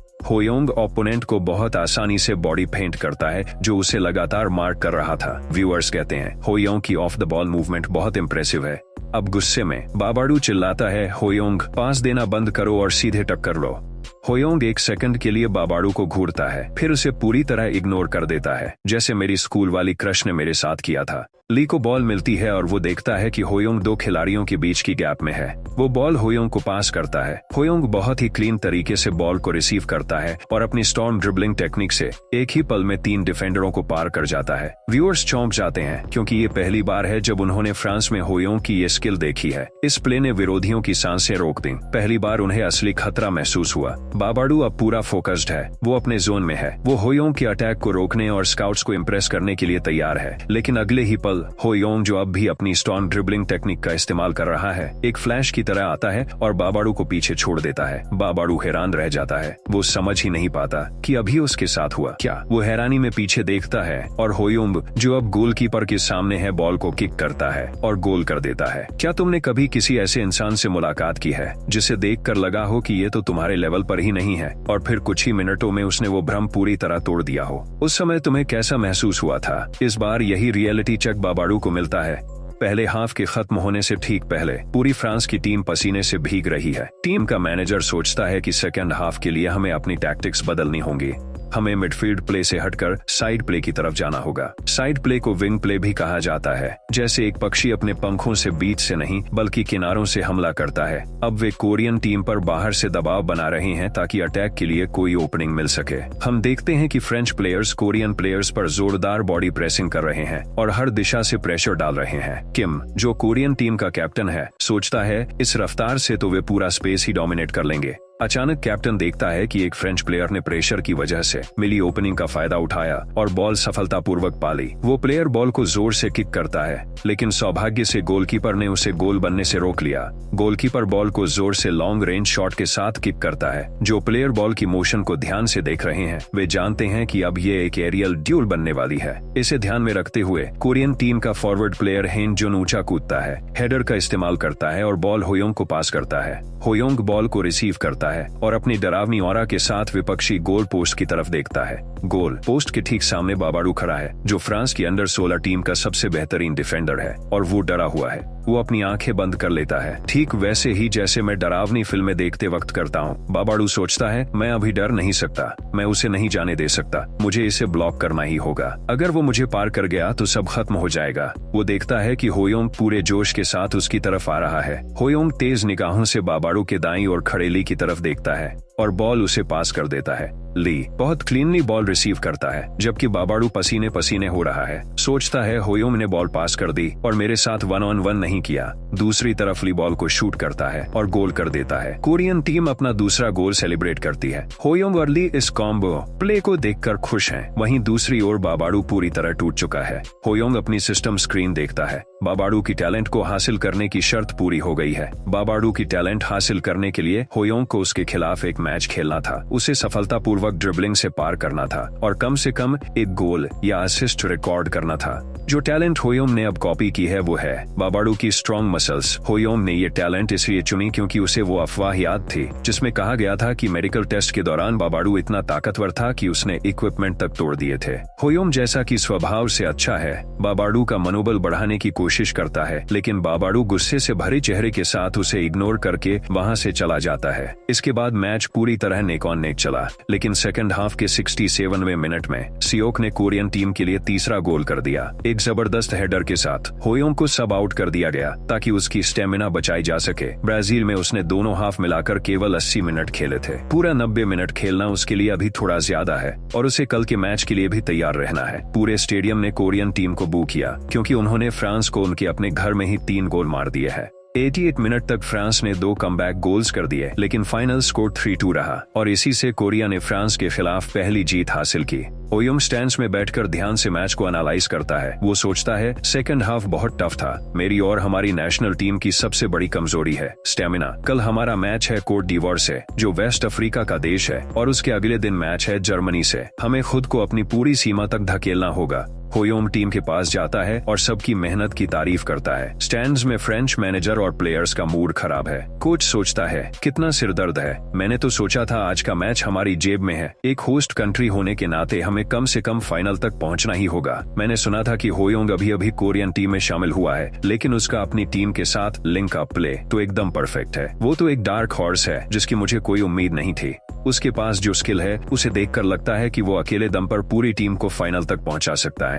कोरिया इस साल का असली वाइल्ड कार्ड है। मैनेजर अचानक एक फ्रेंच प्लेयर से पूछता है जो बेंच पर था और आज का मैच नहीं खेला, जब तेरी इंजरी ठीक हो जाएगी तो क्या तू उसे रोक पाएगा? उसका नाम है मूसा सिसोको। मूसा आत्मविश्वास के साथ मुस्कुराकर कहता है, इतनी सीधी बात पूछने की क्या जरूरत है? मैच खत्म होने के बाद होयोंग को मैन ऑफ द मैच घोषित किया जाता है। कुछ दर्शक निराश होते हैं क्योंकि किसी फ्रेंच प्लेयर को मैन ऑफ द मैच नहीं मिला, लेकिन फिर भी कुछ दर्शक होयोंग का सपोर्ट करते हैं। वो बच्चा कमाल का है, मैन ऑफ द मैच का हकदार तो वही था। ऐसी अच्छी परफॉर्मेंस देखना हमारी किस्मत थी। वहीं दूसरी तरफ होयोंग का इंटरव्यू हो रहा है। जर्नलिस्ट्स उसे बधाई देते हैं। एक पत्रकार पूछता है, मैन ऑफ द मैच बनने पर बधाई, आपने बाबाडू को 4 बार पार किया, क्या वो आपके लिए आसान ओपोनेंट था? होयोंग ने जवाब दिया, बिल्कुल नहीं, वो बहुत टफ था, वो बेहद ताकतवर है, मुझे बस सही गैप्स मिल गए जहां से मैं ब्रेक थ्रू कर पाया। जर्नलिस्ट ने सीरियस एक्सप्रेशन के साथ पूछा, तो तुम्हारे हिसाब से फ्रांस की सबसे बड़ी समस्या इस मैच में क्या थी? कोई ऐसी चीज जो फ्रेंच प्लेयर्स तुमसे सीख सकते हैं? होयोंग ने जवाब दिया, फ्रांस ने बहुत स्ट्रॉन्ग गेम खेला, मैच किसी के भी फेवर में जा सकता था। अब ये मैच मास ऑडियंस की नजरों में आ गया है। अलग अलग आर्टिकल्स में होयोंग को लेकर चर्चा हो रही है कि कैसे कभी टूर्नामेंट की सबसे वीक टीम मानी जाने वाली कोरिया ने फ्रांस को हरा दिया। होयोंग के ओपनिंग गोल के बाद होयोंग को अब कोरिया का छोटा मराडोना कहा जा रहा है। होयोंग की चर्चा अब पूरे फ्रांस में फैलने लगी है। कुछ लोग कहते हैं अगर फ्रांस को हरा सकते हैं तो कोट डिवोर को हराना तो आसान होगा। अगले दिन कोच सभी को संबोधित करते हुए कहते हैं, कोट डिवोर अफ्रीका की सबसे पावरफुल टीमों में से एक है, उन्हें हल्के में लेना भूल मत करना। हालांकि वे जर्मनी से 3-0 से हार चुके हैं। शायद उनका मेंटल गेम अभी पूरी तरह बिखरा हुआ है, हमें इसका फायदा उठाना है। टीम ने आत्मविश्वास से उनकी बातों पर हाँ में जवाब दिया। कोच सोचते हैं कल जर्मनी के साथ मैच लंबा जाएगा। थोड़ी चिंता है टीम की स्टेमिना को लेकर, लेकिन अगर हमने होयोंग को सही से इस्तेमाल किया तो बड़ी जीत भी मुमकिन है। वो होयोंग से कहते हैं, विरोधी टीम के पास शायद मॉन्स्ट्रस एंड्योरेंस हो, हमें शुरुआत से ही पूरा जोर लगाना है और डिफेंस को टाइट रखना है, अपना बेस्ट देना। होयोंग एक ब्राइट स्माइल के साथ कोच को भरोसा दिलाता है, मैं पूरी जान लगाऊंगा। मैच से पहले होयोंग विरोधी टीम के सभी प्लेयर्स को स्कैन करता है। उसे थोड़ी निराशा होती है क्योंकि उसे उनमें कोई खास टैलेंट नहीं दिखता। वो सोचता है, मुझे आज के मैच को लेकर बहुत अच्छा फील हो रहा है, आज मैं अपनी सारी स्किल्स खोल दूंगा। मैच शुरू होता है। पहले हाफ के 8वें मिनट में एक टीममेट होयोंग को बॉल पास करता है। होयोंग डायरेक्ट शॉट किक करता है और आसानी से गोल कर देता है। सिर्फ 8 मिनट में कोरिया ने लीड ली। मजे की बात यह है कि इस बार सियोक ने भी होयोंग के साथ सीयू सेलिब्रेशन किया। पूरा ऑडियंस इस प्ले और सेलिब्रेशन को देखकर झूम उठता है। सियोक कहता है, क्राउड हमारी जोड़ी को पसंद कर रही है। होयोंग मुस्कुराकर जवाब देता है, मैंने पहले ही कहा था ना, मजा आएगा। 15वें मिनट में होयोंग एक और गोल की कोशिश करता है, लेकिन विपक्षी गोलकीपर उसे मुश्किल से ब्लॉक कर पाता है। गोलकीपर दर्द भरे चेहरे के साथ सोचता है, हर शॉट तोप जैसी लग रही है, प्लीज थोड़ा आराम कर ले भाई, मुझे रेस्ट का टाइम ही नहीं मिल रहा। मुझे अभी अभी नेशनल टीम में बुलाया गया है और उन्होंने मुझे सीधे इस नाइटमेयर में फेंक दिया। वो उम्मीद करता है कि होयोंग थोड़ी रहम करेगा, लेकिन अगले ही पल देखता है कि होयोंग एक और प्लेयर को डॉज करता है और खुद को ऐसे एंगल में रखता है जहां से क्लियर शॉट ले सकता है। होयोंग अपनी मिड रेंज शॉट टैलेंट का इस्तेमाल करता है और बॉल को किक करता है। बॉल गोलकीपर की तरफ कर्व होती हुई उड़ती है। गोलकीपर पूरी कोशिश करता है बॉल को रोकने की और किस्मत से उसकी उंगलियां बॉल को छूती भी हैं, लेकिन बदकिस्मती से बॉल फिर भी गोल पोस्ट में घुस जाती है। सुपर ह्यूमन स्पीड और पावर के साथ गोलकीपर हार मान चुकी आंखों से सोचता है, मुझे ये टूर्नामेंट बिल्कुल पसंद नहीं है। होयोंग को नोटिफिकेशन मिलता है कि उसकी मिड रेंज शॉट टैलेंट अब लेवल अप हो चुकी है। होयोंग गर्व के साथ सोचता है, जिस प्लेयर से ये टैलेंट कॉपी की थी अब वो इतनी ग्रो कर चुकी है। उनका गोलकीपर छोटा है, इसलिए मिड रेंज शॉट्स के खिलाफ वीक है। मुझे ऐसे और शॉट्स लेने चाहिए, लेकिन उससे भी ज्यादा जरूरी बात, उसे अब भी याद है कि चाबूम की टैलेंट कॉपी करने की शर्त है 30 गोल करना, और वो अब उस स्कोर के काफी करीब है। वो सोचता है, मैं लगातार मिड रेंज शॉट्स मारता रहूंगा। दूसरी ओर गोलकीपर अब पागलपन की हद तक फ्रस्ट्रेटेड हो चुका है। लगता है कि होयोंग की प्ले देखकर वो कभी भी बेहोश हो सकता है। इसके बाद मैच बिना ज्यादा घटना के चलता रहा। कोरिया का मोमेंटम बना रहा और उनकी स्कोरिंग एबिलिटी शानदार दिखी। आखिरकार कोरिया ने विरोधियों को 3-0 से हराया। टीम सेलिब्रेट करती है और फिर से होयोंग को मैन ऑफ द मैच चुना जाता है। होयोंग सोचता है, हालांकि ये अंडर 16 टूर्नामेंट है, लेकिन ये ब्राजील के अंडर 15 से आसान लग रहा है। सीनियर्स की मदद से मैं फ्री होकर खेल पा रहा हूँ। इस टूर्नामेंट में मेरा गोल है वर्ल्ड टाइटल जीतना। उसी दिन फ्रांस और जर्मनी के बीच हुए मैच में फ्रांस ने अनएक्सपेक्टेड रूप से 2-0 से जीत दर्ज की।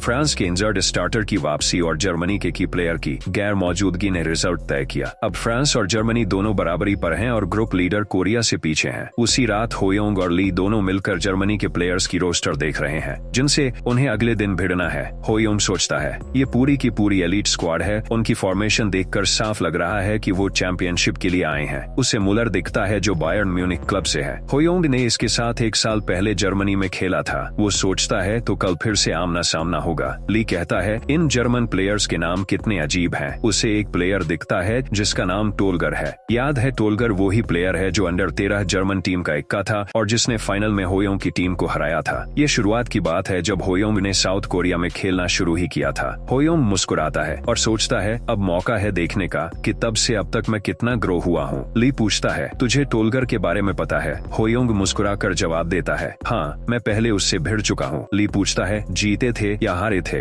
होयोंग जवाब देता है, तब मैं हार गया था। अकेले मेहनत करना काफी नहीं था, सिर्फ मेरे अच्छा खेलने से कुछ नहीं होता। होयोंग कहता है, देख सीनियर, कल के मैच में जिस प्लेयर से सबसे ज्यादा सावधान रहना है वो है मुलर। ली कहता है, तुझे मुलर के बारे में कैसे पता? होयोंग कहता है, मैं उससे भी पिछले साल भिड़ चुका हूँ। ली मजाक में बोलता है, क्या कोई ऐसा प्लेयर है जिससे तू नहीं भिड़ा? तो क्या इस बार जीता था? होयोंग फिर मुस्कुरा कर कहता है, हाँ, इस बार मैं जीत गया। एक जीत एक हार, इसलिए इस बार मैं जरूर जीतूंगा। ली जवाब देता है, तो फिर मुझे तेरी मदद करनी चाहिए। मैं तुझे कवर करूंगा, तू सिर्फ गोल करने पर ध्यान देना। होयोंग कहता है, थैंक्स। फिर जोड़ता है, फिर मैं तुझे सिखाऊंगा कि टोलगर को कैसे हैंडल करना है। याद रहे, टोलगर और मुलर जर्मन टीम के 2 की प्लेयर्स हैं। दूसरी ओर एक अलग होटल में मुलर टोलगर को इंस्ट्रक्शन दे रहा है, फोकस्ड रहो और होयोंग से सावधान रहना। टोलगर अपनी कैजुअल एटीट्यूड में कहता है, क्या वो सच में इतना खास है? 3 साल पहले तो मैंने उसे फाइनल में धो डाला था। मुलर कहता है, वो 3 साल पहले की बात थी, अब वो पूरी तरह से अलग प्लेयर है। सावधानी में कोई बुराई नहीं है। वो सबसे बेस्ट कोरियन प्लेयर है जिससे मैं कभी भिड़ा हूँ। तूने भी उसका मैच फुटेज देखा है? टोलगर जवाब देता है, ड्रिबलिंग तो उसकी लेजिट है, मानता हूँ, पर ऐसा कुछ नहीं कि नींद ही ना आए। पिछली बार मैं बहुत गुस्से में आ गया था और रेड कार्ड खा लिया, पर इस बार मैं तैयार हूँ। कल का इंतजार नहीं हो रहा, इस बार ठीक से सामना करूंगा। अगले दिन मैच शुरू होने से पहले दोनों टीम्स के प्लेयर्स आपस में हैंडशेक करते हैं। हमेशा की तरह होयोंग मुलर को स्कैन करता है और सोचता है, ये कम से कम 15 सेंटीमीटर और लंबा हो गया है। साथ ही उसकी टैलेंट्स भी ग्रो हो गई हैं। मुलर की टैलेंट कॉपी करने की शर्त है उससे ज्यादा पॉइंट स्कोर करना और एक सक्सेसफुल स्पेस इन्फिल्ट्रेशन करना। होयोंग सोचता है, ये तो बढ़िया रियूनियन गिफ्ट है। फिर वो टोलगर को ढूंढता है और देखता है कि वो बेंच पर बैठा है। होयोंग सोचता है, 3 साल पहले इसने मुझे बिल्कुल पावरलेस महसूस कराया था। मैं तब से स्ट्रॉन्ग ओपोनेंट्स का इंतजार कर रहा हूँ। मैं दिखाना चाहता हूँ कि मेरी स्किल्स अब पुरानी तुलना में कहीं आगे निकल चुकी हैं। मैच शुरू होता है और पहले मिनट से ही होयोंग गेम का टेम्पो तेज कर देता है ताकि जर्मन टीम पर प्रेशर डाला जा सके। वो एक ओपोनेंट को डॉज करता है, तभी ली अपनी गैप फाइंडिंग टैलेंट से उस गैप से होयोंग को पास करता है। डैनियल, जो जर्मन टीम का मिडफील्डर है, तेजी से भागता है और चिल्लाता है, मैं इसे कट कर दूंगा। होयोंग स्पीड में रहते हुए डैनियल को एनालाइज करता है और सोचता है, ये 180 सेंटीमीटर लंबा है, मैं फिजिकल बैटल में नहीं पड़ना चाहता। वो बॉडी फेंट करता है और स्मूथली बॉल को रिसीव कर लेता है। होयोंग बॉल के साथ फॉरवर्ड भागता है और सोचता है, इनका डिफेंस बहुत कोऑर्डिनेटेड है। ब्रेक थ्रू के तुरंत बाद भी ये तुरंत रिएक्ट कर पा रहे हैं। इस डिफेंस का सेंट्रल फिगर मैक्स मेल्ट है। मैक्स को फ्रेंच बेकनबावर का सक्सेसर कहा जाता है, जो ऑल टाइम ग्रेटेस्ट डिफेंडर माने जाते हैं। उन्हें एक टेक्स्ट बुक सेंटर बैक भी कहा जाता है। होयोंग मैक्स की टैलेंट्स को स्कैन करता है और सोचता है, इसकी प्रेजेंस बहुत ओवरवेलमिंग है। ये तो डैनियल से भी बड़ा है जिसे मैं अभी पार करके आया हूँ। साथ ही इसकी स्किल्स भी आउटस्टैंडिंग है। ये सिर्फ 16 साल का है और पहले ही बायर्न म्यूनिख से प्रो कॉन्ट्रैक्ट की बातचीत चल रही है। होयोंग एक्साइटेड होता है, बस यही चाहिए था, एक स्ट्रॉन्ग प्लेयर के साथ शोडाउन। दिल जोरों से धड़क रहा है। मैक्स होयोंग को अपनी गोल पोस्ट की ओर आते देखकर तेजी से उसकी तरफ बढ़ता है। वो होयोंग पर बॉडी प्रेस करता है और प्रेशर डालने लगता है। इमेजिन करो, एक 16 साल का लड़का 12 साल के बच्चे को दबाने की कोशिश कर रहा है, पर होयोंग कोई आम 12 साल का बच्चा नहीं है। वो सोचता है, अगर मैं बस रुक कर खड़ा रहूंगा तो ये मुझे धकेल कर बॉल छीन लेगा। लगता है जैसे मेरी पीठ पर कोई बड़ा सा पत्थर टिका हो, पर अगर सामने वाला पावर से आ रहा है तो मुझे बस उसी पावर को उसके खिलाफ इस्तेमाल करना है। वो अपनी आउटस्टैंडिंग फ्लेक्सिबिलिटी टैलेंट, जो उसने नेमार से कॉपी की थी, यूज करता है और अपनी हील के पीछे से बॉल को ऐसे मूव करता है कि उसके मूवमेंट और बॉल दोनों की डायरेक्शन एकदम से बदल जाती है और डिफेंडर वहीं खड़ा रह जाता है। मैक्स हक्का बक्का सोचता रह जाता है, उसने मुझे छका दिया। होयोंग स्पीड बढ़ाता है और गोल पोस्ट की ओर भागता है। वो सोचता है, स्ट्रॉन्ग बड़े शरीर वाले प्लेयर्स की सबसे बड़ी कमजोरी होती है कि उनका डायरेक्शन चेंज स्लो होता है। अगर कोई फ्लेक्सिबल और क्विक है तो स्ट्रॉन्ग और बड़े शरीर वाले प्लेयर्स का रिएक्ट करना मुश्किल हो जाता है। उसने अभी अभी 2 टैलेंट्स का इस्तेमाल किया। एक है टर्न एबिलिटी, जो उसने मार्सेलो से कॉपी की, और दूसरी है सुपर ह्यूमन फ्लेक्सिबिलिटी, जो उसने नेमार से ली। अब वो बहुत ही हाई लेवल के ब्रेक थ्रूज करने में सक्षम हो गया है। अब होयोंग को गोल करने के लिए 2 और डिफेंडर्स को पार करना है। वो देखता है कि पहला डिफेंडर तुरंत रश नहीं कर रहा है। वो एक परफेक्ट दूरी बनाए हुए है ताकि होयोंग को ब्रेक थ्रू की स्पेस न मिले, पर होयोंग अपने अल्टीमेट अटैक स्टॉर्म ड्रिबल से उस डिफेंडर को पार कर जाता है। ऑडियंस हैरान होती है, होयोंग ने ब्रेक थ्रू कर लिया, लेकिन हम देखते हैं कि डिफेंडर, जिसका नाम है जेरोम, अभी भी उसके साथ बना हुआ है। जेरोम की बात करें तो मैक्स की तरह वो भी डिफेंस का कोर पार्ट है। उसकी स्ट्रेंथ है वर्सेटिलिटी। वो सिर्फ स्ट्रॉन्ग नहीं है बल्कि बिल्डअप प्ले भी करता है। वो होयोंग की ओर भागते हुए सोचता है, क्या ये वही प्लेयर है जिससे कोच और मुलर ने हमें सावधान रहने को कहा था? उन्होंने कहा था कि इसे क्लोजली मार्क करना होगा। वो सोचता है, मानता हूँ ये तेज है, पर ये मेरी टेरिटरी है। वो एक ही पल में होयोंग के करीब पहुंच ही जाता है। होयोंग थोड़ा सरप्राइज होता है। वो सोचता है, इतनी बड़ी बॉडी के साथ ये स्पीड कैसे है? क्या ये सच में एक सेंटर बैक डिफेंडर है? जेरोम सोचता है, बस एक स्टेप और मैं बॉल अपने कब्जे में ले लूंगा। जैसे ही जेरोम बॉल छूने ही वाला था, अचानक होयोंग अपनी स्पीड और बढ़ा देता है। अब वो सुपर ह्यूमन लेवल पर दौड़ रहा है, जबकि जेरोम पूरी तरह कंफ्यूज हो जाता है। होयोंग 10 सेकंड में 100 मीटर की स्पीड से दौड़ रहा है। ये एक ट्रैक एथलीट की स्पीड होती है, पर फर्क ये है कि होयोंग सिर्फ दौड़ नहीं रहा, वो बॉल को ड्रिबल भी कर रहा है और कंट्रोल भी कर रहा है, वो भी उस स्पीड पर। जेरोम को होयोंग की सुपर ह्यूमन स्पीड के बारे में पता था, इसलिए उसने जानबूझकर कुछ स्पेस छोड़ी थी ताकि वो बॉल को डिफेंड कर सके। फिर भी होयोंग उसे पार कर गया। अब जेरोम अपनी डिसीजन पर सवाल उठाता है, क्या मुझे और दूरी रखनी चाहिए थी? दूसरी ओर होयोंग राहत की सांस लेता है। थैंक्स टू माई बॉडी, जो अब और ज्यादा फ्लेक्सिबल हो गई है। अब मेरी बर्स्टिंग रन की एक्सिक्यूशन टाइमिंग भी इम्प्रूव हो गई है। अब वो आखिरी डिफेंडर को देखता है जो सच में डर के मारे पैंट में पेशाब कर रहा है। इस बार होयोंग ब्रेक थ्रू करने की बजाय बॉल को ली को पास करता है, जो जैसे ही आखिरी डिफेंडर को पार करता है, बॉल फिर से होयोंग को रिटर्न करता है। होयोंग बिना समय गवाए बॉल को किक करता है और गोल कर देता है। ये कोरिया का ओपनिंग गोल होता है। इस बार ली भी होयोंग के साथ मिलकर सिव सेलिब्रेशन करता है। दोनों एक दूसरे को बढ़िया प्ले के लिए प्रशंसा करते हैं, जबकि जर्मन डिफेंडर्स एक साथ इकट्ठा होकर ये एनालाइज करते हैं कि होयोंग को कैसे रोका जाए। मैक्स कहता है, सर सरप्राइजिंग है कि एशिया में भी ऐसा प्लेयर है। ये तो डॉर्टमुंड के मारियो गोट्जे जैसा है। जेरोम सबको कहता है खुद को कंट्रोल में लाओ, हमारे पास भी मॉन्स्टर स्ट्राइकर मुलर है, उसके साथ हम कभी भी गेम पलट सकते हैं। डैनियल अपनी इंस्पायरिंग टोन में कहता है हम जर्मन नेशनल टीम है, हमने हमेशा जीत हासिल की है, आओ मिलकर गोल डिफेंड करें। जर्मन प्लेयर्स उसके बाद कोई और गोल नहीं होने देते। हालांकि कुछ डेंजरस मोमेंट्स आते हैं, पर उनके गोलकीपर की इनक्रेडिबल सेव्स और डिफेंडर्स की कूल डिफेंडिंग से गोल बचा रहता है। फिर जर्मन टीम लंबे प्लेयर्स के जरिए गेम को कंट्रोल में लेना शुरू करती है। वो एरियल डोमिनेंस पर फोकस करती है, भले ही गोल ना हुआ हो, पर टीम ने अपना मोमेंटम वापस पा लिया। पहले हाफ के अंत तक कोरियन टीम 1-0 से आगे है, पर टेंशन पूरे स्टेडियम में साफ दिख रही है, कहीं से भी गेम पलट सकता है। जोनास, जो जर्मन नेशनल टीम का कोच है, सोचता है हमें सेमीफाइनल में पहुंचने के लिए कोरिया को हराना ही होगा। कोच थोड़ा टेंस्ड है, वो सोचता है मैंने तो दिन रात होयोंग के लिए काउंटर टैक्टिक्स तैयार किए थे, पर ये तो कुछ और ही निकल गया। जब कोच गहराई से सोच रहा होता है कि गेम कैसे पलटा जाए, तभी एक प्लेयर अंदर आता है और कहता है कोच मैं जाऊंगा। दोनों टीमें लॉबी में होती हैं, सेकंड हाफ के लिए तैयार। तभी टोलगर अंदर आता है और होयोंग से कहता है काफी टाइम हो गया, तू तब का छोटा बच्चा अब बड़ा हो गया है, पर मैं तुझे हराऊंगा। होयोंग उसका हाथ मिलाकर कहता है ये लाइन मेरी होनी चाहिए। टोलगर जवाब देता है मुश्किल होगा, क्योंकि इस बार हमारी टीम में है द स्ट्रॉन्गेस्ट मिडफील्डर। होयोंग इस स्टेटमेंट से कंफ्यूज हो जाता है। अब वो देखता है कि सेकंड हाफ में जो नया प्लेयर आएगा उसका नाम है Toni Kroos. Toni Kroos talent से भरा पड़ा है। सच कहूँ तो इस वक्त मैं खुद सोच रहा था ये जर्मन टीम क्या सच में मॉन्स्टर से भरी हुई है। एक तरफ है किकास डिफेंडर्स और अब स्ट्रॉन्ग मिडफील्डर्स भी आ चुके हैं, दूसरी ओर कोरियन टीम में बस एक होयोंग है। ली बस ठीक ठाक है और बाकी सब प्लेयर्स एवरेज है।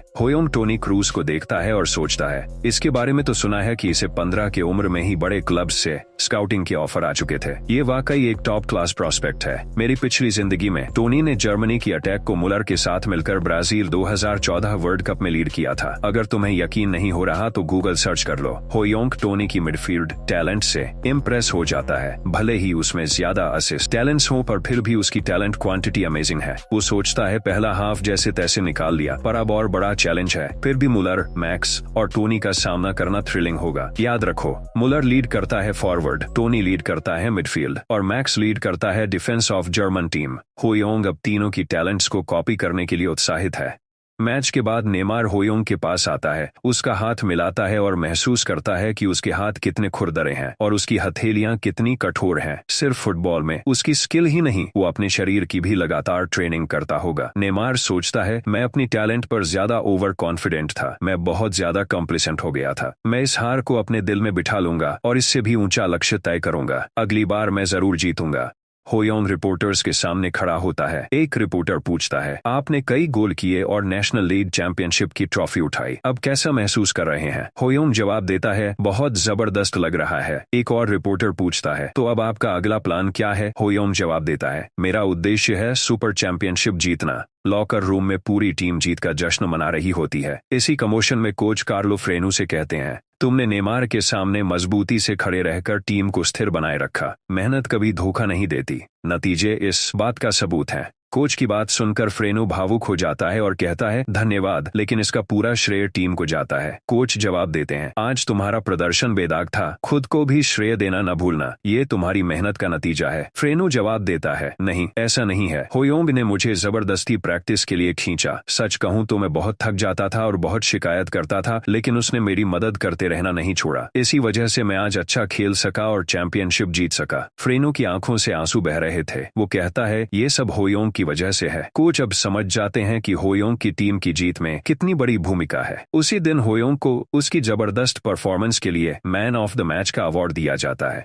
रात में अपने कमरे में होयोंग अपना सिस्टम देखकर चौंक जाता है। अब वो नेमार की एक टैलेंट को कॉपी कर सकता है, क्योंकि उसे मैन ऑफ द मैच चुना गया। वो सारी कंडीशंस पूरी कर चुका है नेमार की टैलेंट को कॉपी करने के लिए। उसने एक्सेप्शनल फ्लेक्सिबिलिटी टैलेंट को चुनना पसंद किया। वो सोचता है फिजिकल कोच हमेशा कहता था कि शरीर को सही से इस्तेमाल करने के लिए ताकत और फ्लेक्सिबिलिटी दोनों में संतुलन होना चाहिए। ये तेज टर्न्स या ड्रिबलिंग के दौरान बैलेंस बनाए रखने में भी बहुत मदद करेगा। एक्सेप्शनल फ्लेक्सिबिलिटी एडवांस्ड ड्रिबलिंग के साथ बहुत अच्छी तरह काम करता है। 4 दिन बाद नेशनल लीग के 38 राउंड में साओ पाउलो, जो पहले ही चैंपियनशिप जीत चुका है, ये मैच आराम से खेलता है और 5-0 से जीतकर लीग का समापन करता है। होयोंग एक जबरदस्त लॉन्ग रेंज गोल करता है, जिससे उसकी टॉप स्कोरर की पोजीशन और भी मजबूत हो जाती है। उसे टूर्नामेंट की गोल्डन बॉल मिलती है। उसे लीग के टॉप स्कोरर के तौर पर 29 गोल के लिए सम्मानित किया जाता है और उसे सीजन बेस्ट 11 में शामिल किया जाता है। इन सारी ग्लोरी के अलावा असली इनाम उसे उसके सिस्टम से मिलता है। अब वो नेमार की S level football prodigy talent को कॉपी कर सकता है। इस टैलेंट को कॉपी करने की छुपी हुई शर्त थी गोल्डन बॉल जीतना, जिसे होयोंग ने पूरा कर लिया। टैलेंट अब कॉपी हो चुका है और इसे पूरी तरह हासिल करने में 40 दिन लगेंगे।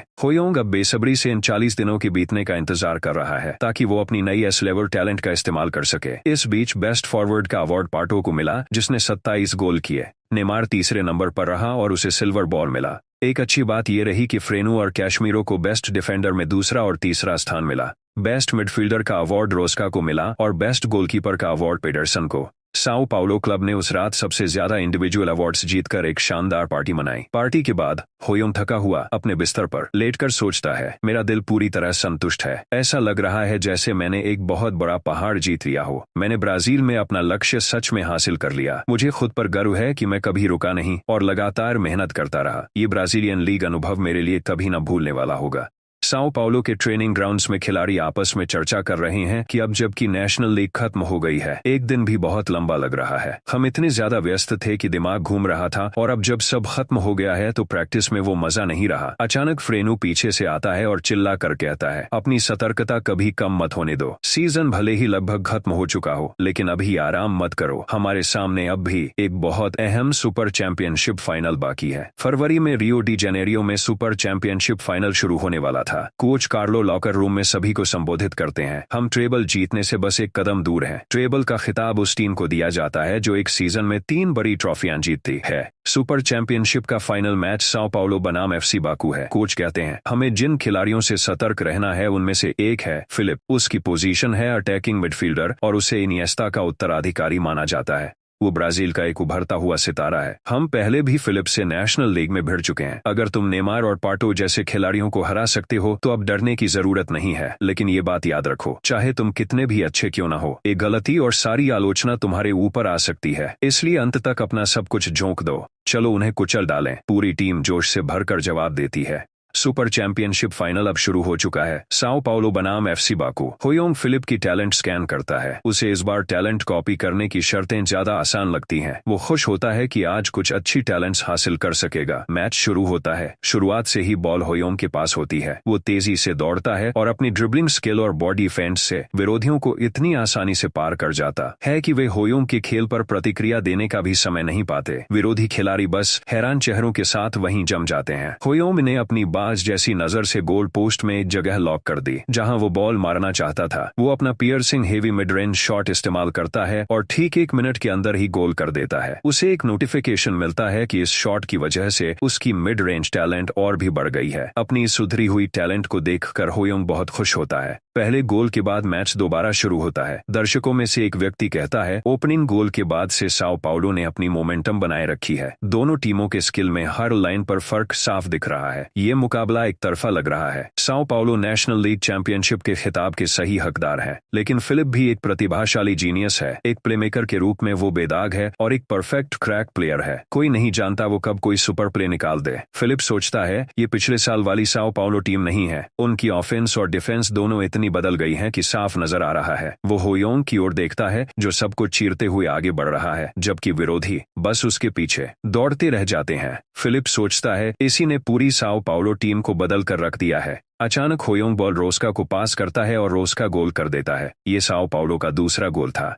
मैच चलता रहता है और होयोंग अपनी तेज रफ्तार और बेहतरीन बॉल डिस्ट्रीब्यूशन एबिलिटी से लगातार दबाव बनाता है। इस बार उसने बॉल डगलस को पास की और डगलस ने तीसरा गोल दाग दिया। पहला हाफ खत्म हुआ और साओ पाउलो 3-0 से आगे है। साओ पाउलो विरोधी खिलाड़ियों को मानसिक रूप से तोड़ देता है। साओ पाउलो के लॉकर रूम में जोश और ऊर्जा बहुत ऊंचाई पर है। फ्रेनू सबको शांत करता है और कहता है, सतर्क रहो, मैच अभी खत्म नहीं हुआ। सभी उसकी बात से सहमत होते हैं। होयोंग सबको देखता है और मुस्कुराते हुए सोचता है, सब कितने बेहतर हो चुके हैं। उसे बीते दिन याद आते हैं जब उसने पहली बार टीम के खिलाड़ियों से मुलाकात की थी। वो खुश होता है कि रोस्का, फ्रेनू, डगलस और कैशमीरो कितनी दूर तक आ चुके हैं। वो मुस्कुराकर कहता है, चलो चलें, और सोचता है शायद ये ब्राजील में मेरा आखिरी मैच हो।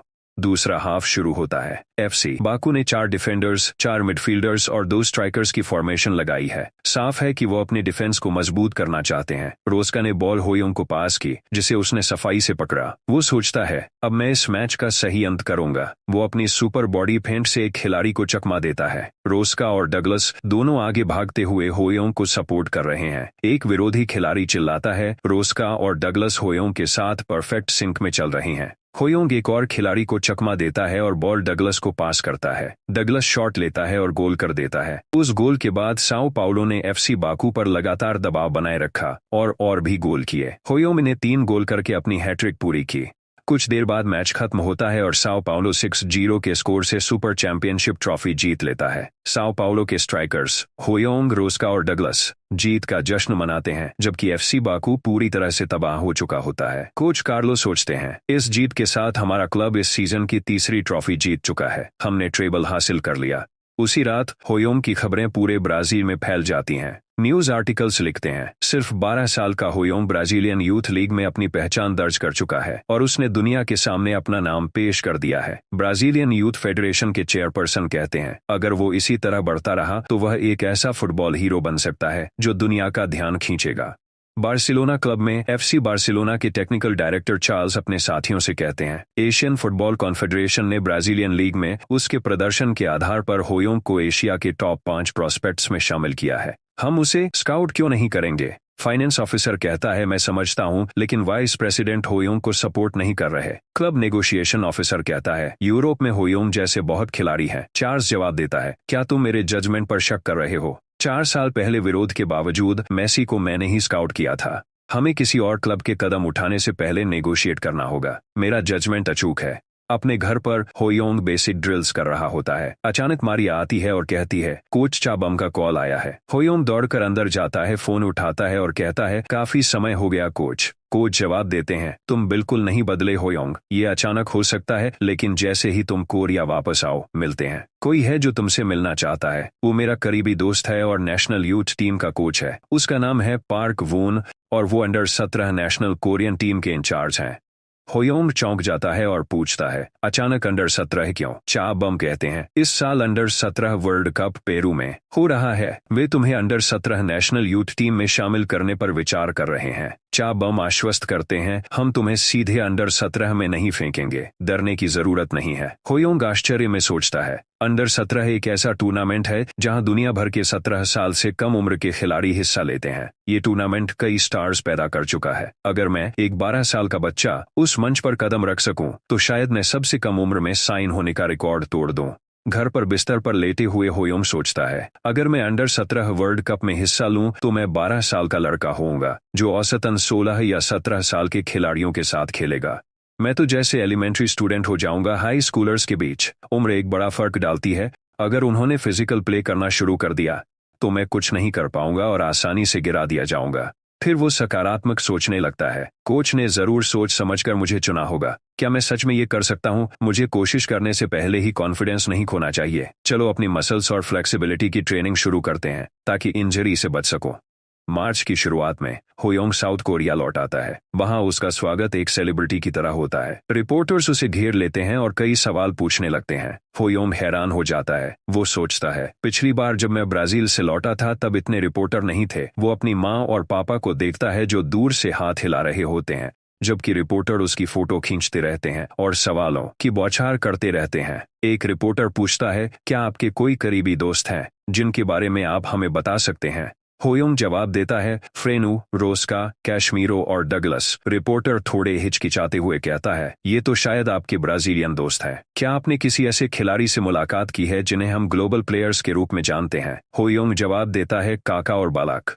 रिपोर्टर को होयोंग की बात समझने में कुछ समय लगता है, लेकिन जैसे ही वो समझते हैं, वो हैरान हो जाते हैं कि होयोंग रिकार्डो काका और माइकल बालाक की बात कर रहा है। होयोंग कहता है, मैंने काका के साथ ट्रेनिंग की थी और बालाक के साथ ईमेल्स का आदान प्रदान किया था। वो मुझे सलाह देते हैं। ये सुनकर रिपोर्टर्स और भी पैशनेट हो जाते हैं और होयोंग के रिश्ते के बारे में और जानना चाहते हैं।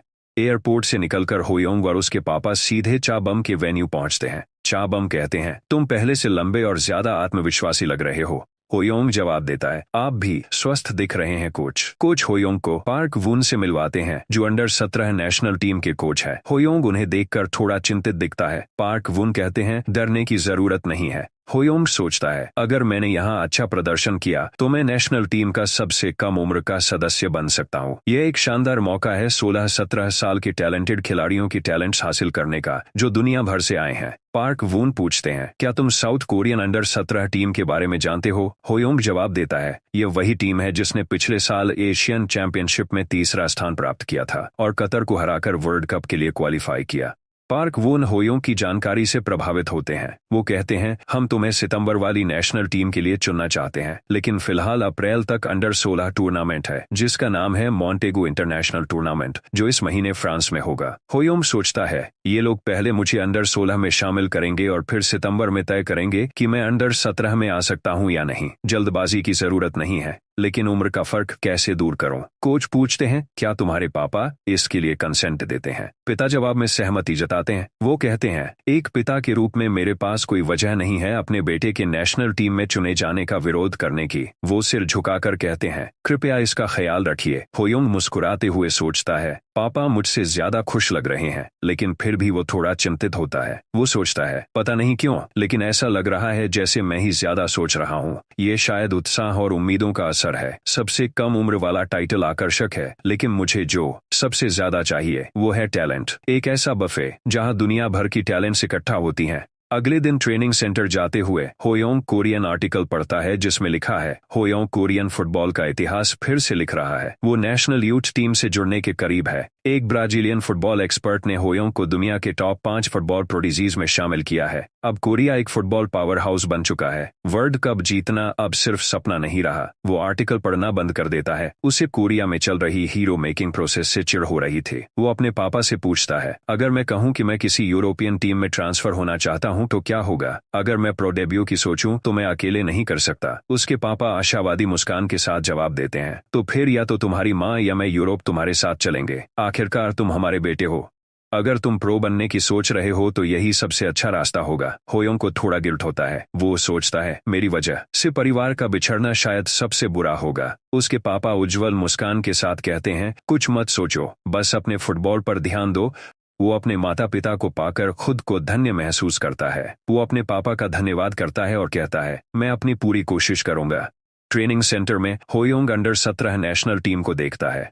वो देखता है कि सभी खिलाड़ी वार्म अप कर रहे हैं, लेकिन उसे थोड़ा निराशा होती है क्योंकि उसे कोरियन टीम में कोई जीनियस नहीं दिखता। वो सोचता है, ब्राजील के बाद मेरी स्टैंडर्ड्स बहुत ज्यादा बढ़ गई हैं। शायद यही सामान्य स्तर है, लेकिन फिर वो खुद को उत्साहित करता है और मुस्कुराता है। मैं पहले ही नेशनल टीम का हिस्सा बन चुका हूँ, अब मैं बस मैदान में उतरना चाहता हूँ। अचानक वो सियोक को देखता है और उसे आवाज लगाता है। ये वही लड़का है जो हेडर में कमाल का था। होयोंग ने उसकी हेडिंग स्किल और उसकी हाइट ग्रोथ एबिलिटी को कॉपी किया था, जिसकी वजह से अब होयोंग पहले से काफी लंबा हो गया है। सियोक होयोंग को ध्यान से देखता है और कहता है, सिर्फ 1 साल हुआ है जब मैंने तुम्हें देखा था, लेकिन अब तुम मुझसे भी लंबे हो गए हो। अब तुम्हारी हाइट कितनी है? होयोंग जवाब देता है, 171 सेंटीमीटर। सियोक चौंक जाता है। वो कहता है, क्या ब्राजील में तुम्हें हार्मोन शॉट्स दिए गए थे या कुछ और?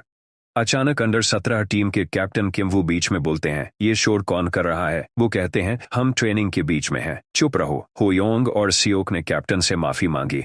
होयोंग सोचता है, किम वू अंडर 17 टीम का सबसे बड़ा खिलाड़ी है। वो डिफेंस का मुख्य स्तंभ भी है।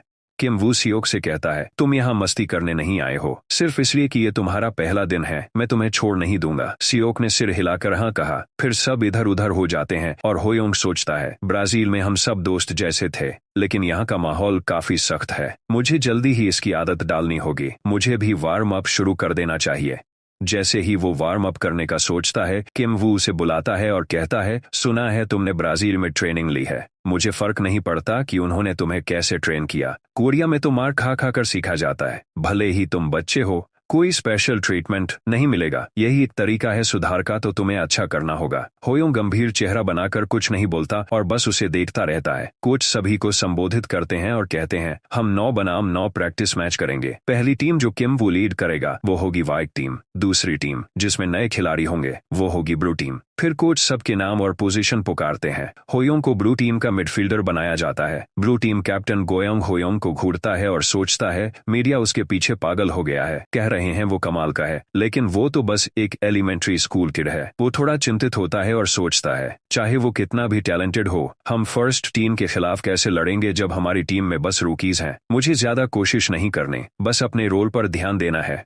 जब गोयोंग ये सब सोच रहा होता है, होयोंग अंदर से जोश से जल रहा होता है। वो सोचता है, मैं इन्हें अपना फुटबॉल दिखाऊंगा। असिस्टेंट कोच होयोंग को बुलाते हैं और कहते हैं, तुम्हारी जिम्मेदारी अटैकर्स और मिडफील्डर्स के बीच बॉल डिस्ट्रीब्यूट करने की है, जो बेहद जरूरी है। क्या तुम्हें पता है प्लेमेकर किसे कहते हैं?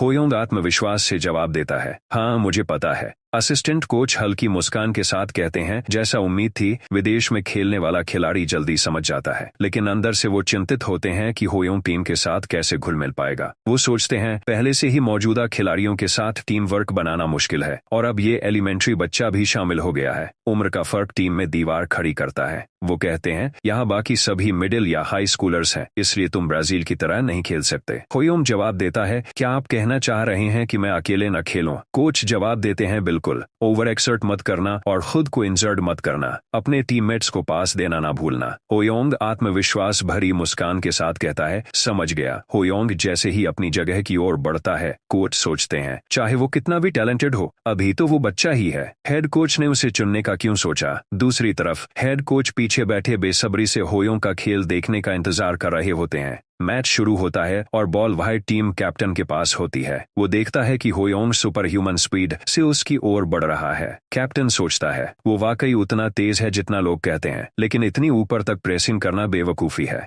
वो बॉल एक और खिलाड़ी को पास कर देता है, लेकिन तभी हम देखते हैं कि होयोंग अचानक ब्रेक लगाता है और फिर से बाएं तरफ दौड़ पड़ता है, वहीं जहां बॉल पास की गई थी। व्हाइट टीम मिडफील्डर बॉल पकड़ता है, लेकिन वो देखता है कि होयोंग उसी दिशा में सुपर ह्यूमन स्पीड से उसकी ओर आ रहा है। जैसे ही वो प्रतिक्रिया देने का सोचता है, एक पल में ही होयोंग उससे बॉल छीन लेता है और व्हाइट टीम के गोल पोस्ट की ओर दौड़ने लगता है। मिडफील्डर हक्का बक्का रह जाता है और सोचता है, मुझे तो कांटेक्ट करने का मौका भी नहीं मिला, वो तो लाइटनिंग की तरह आया और चला गया। होयोंग बॉल लेकर सोचता है, मैंने कैशमीरो से मिली बॉल कटिंग स्किल में 1 साल लगाया और अब ये मेरी सिग्नेचर मूव बन चुकी है। अपोनेंट प्लेयर सोचता है, क्या ये ऑफेंसिव प्लेयर नहीं था? अभी का टैकल तो टॉप टियर डिफेंडर जैसा था, मुझे नहीं पता था वो ऐसा कर सकता है। उसे हेड कोच की बात याद आती है, होयोंग की मूवमेंट्स और ब्रेक थ्रू से सावधान रहना, उसे हल्के में मत लेना। वो गुस्से में सोचता है, होयोंग कभी भी खतरनाक हो सकता है। एक ही पल में हम देखते हैं कि होयोंग गोलकीपर के ठीक सामने खड़ा होता है। वो अपनी गोल स्कोरिंग टैलेंट का इस्तेमाल करके जोरदार किक मारता है और गोल कर देता है।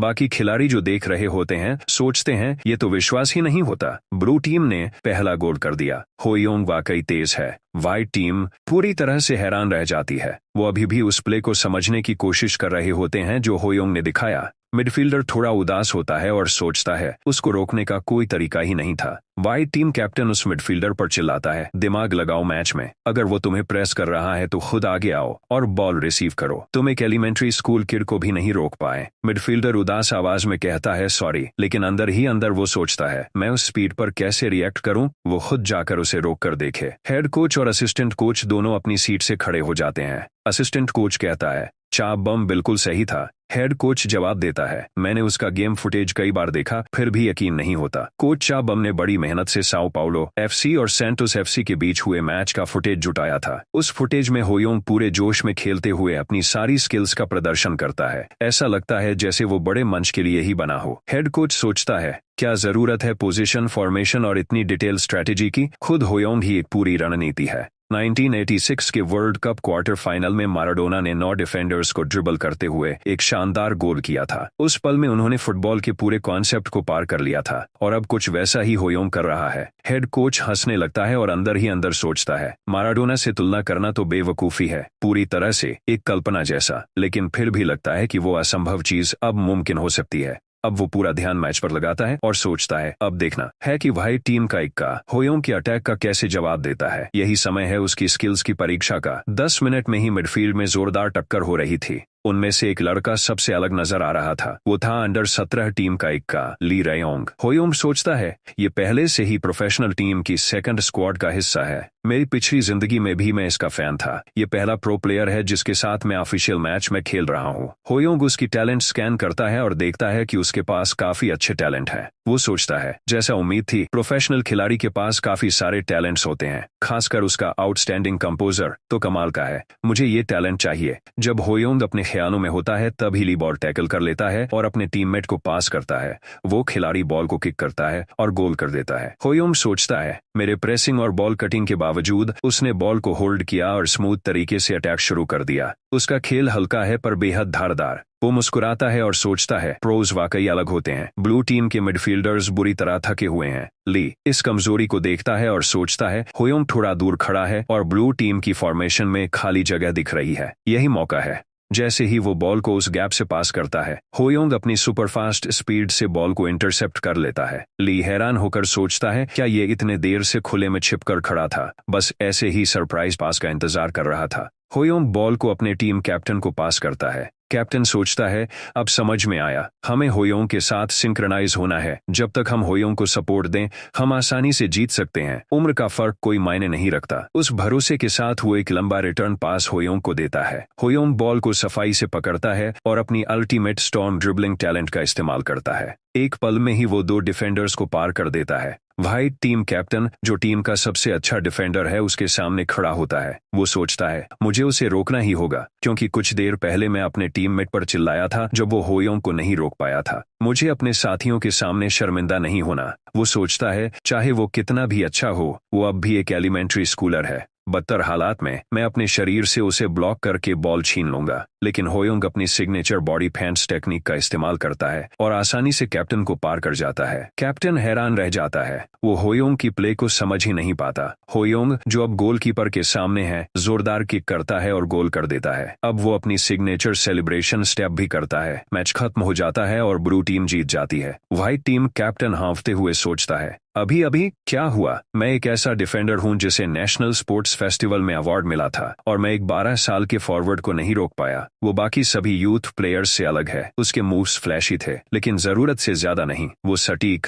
असरदार और स्पीड से भरपूर थे। ऐसे टैलेंट को ही तो जीनियस कहते हैं। उसे अपनी पुरानी बात याद आती है, जब उसने होयोंग से सख्ती से कहा था, कोरिया में तुम मार खाकर सुधरते हो। वो उन शब्दों को याद करके शर्मिंदा होता है। वो सोचता है, मैंने ऐसा क्यों कहा? अब मैं अपने टीममेट्स की आंखों में कैसे देखूं? जब वो हार की ग्लानि में डूबा होता है, तभी होयोंग उसे पुकारता है। वो उसके सामने झुकता है और सम्मान से कहता है, मेरे साथ खेलने के लिए धन्यवाद। कैप्टन पूछता है, तुम सिर्फ 12 साल के हो, फिर भी इतने अच्छे कैसे हो? वो मुस्कुराकर जवाब देता है, क्योंकि किसी भी उम्र में फुटबॉल अच्छा खेला जा सकता है। कैप्टन अपनी हार स्वीकार कर लेता है और सोचता है, मैं हार गया और अब बहस करने का कोई मतलब नहीं। लेकिन अजीब बात है, मुझे बुरा नहीं लग रहा। होयोंग एक छोटा बच्चा है जिसमें जबरदस्त व्यक्तित्व है, दिखने में भी अच्छा है, लेकिन सबसे बढ़कर वो फुटबॉल में अद्भुत है। कैप्टन होयोंग के कंधे पर हाथ रखता है और कहता है, ये मेरी हार है, बहुत अच्छा खेला। वापस जाते समय वो सोचता है, चाहे कोई 10 साल का हो या 100 साल का, अगर वो फुटबॉल अच्छा खेलता है तो मेरे लिए वही मायने रखता है। उसी समय ली उसको बुलाता है और कहता है, गुड जॉब, और हैंडशेक के लिए हाथ आगे बढ़ाता है। होयोंग बेहद उत्साहित हो जाता है कि उसका पसंदीदा कोरियन प्लेयर उसके पास आ रहा है और खुद हैंडशेक करने के लिए हाथ बढ़ा रहा है। वो उत्साहित होकर उसका हाथ मिलाता है और कहता है, आपके साथ खेलने में मजा आएगा सीनियर। ली हंसकर कहता है, इतना फॉर्मल क्यों हो रहे हो, आराम से रहो। होयोंग ली की विनम्रता देखकर स्टारस्ट्रक हो जाता है। वो देखता है कि उसने ली के टैलेंट को कॉपी करने के लिए सभी शर्तें पूरी कर ली हैं। वो ली से आउटस्टैंडिंग कंपोजर टैलेंट कॉपी कर लेता है। वो सोचता है, नेशनल टीम के पहले दिन की इससे बेहतर शुरुआत नहीं हो सकती थी। मार्च में अंडर 16 टीम फ्रांस जाती है मोंटेगू इंटरनेशनल टूर्नामेंट के लिए। होयोंग सोचता है, अब समय है अपना बेस्ट प्रदर्शन देने का।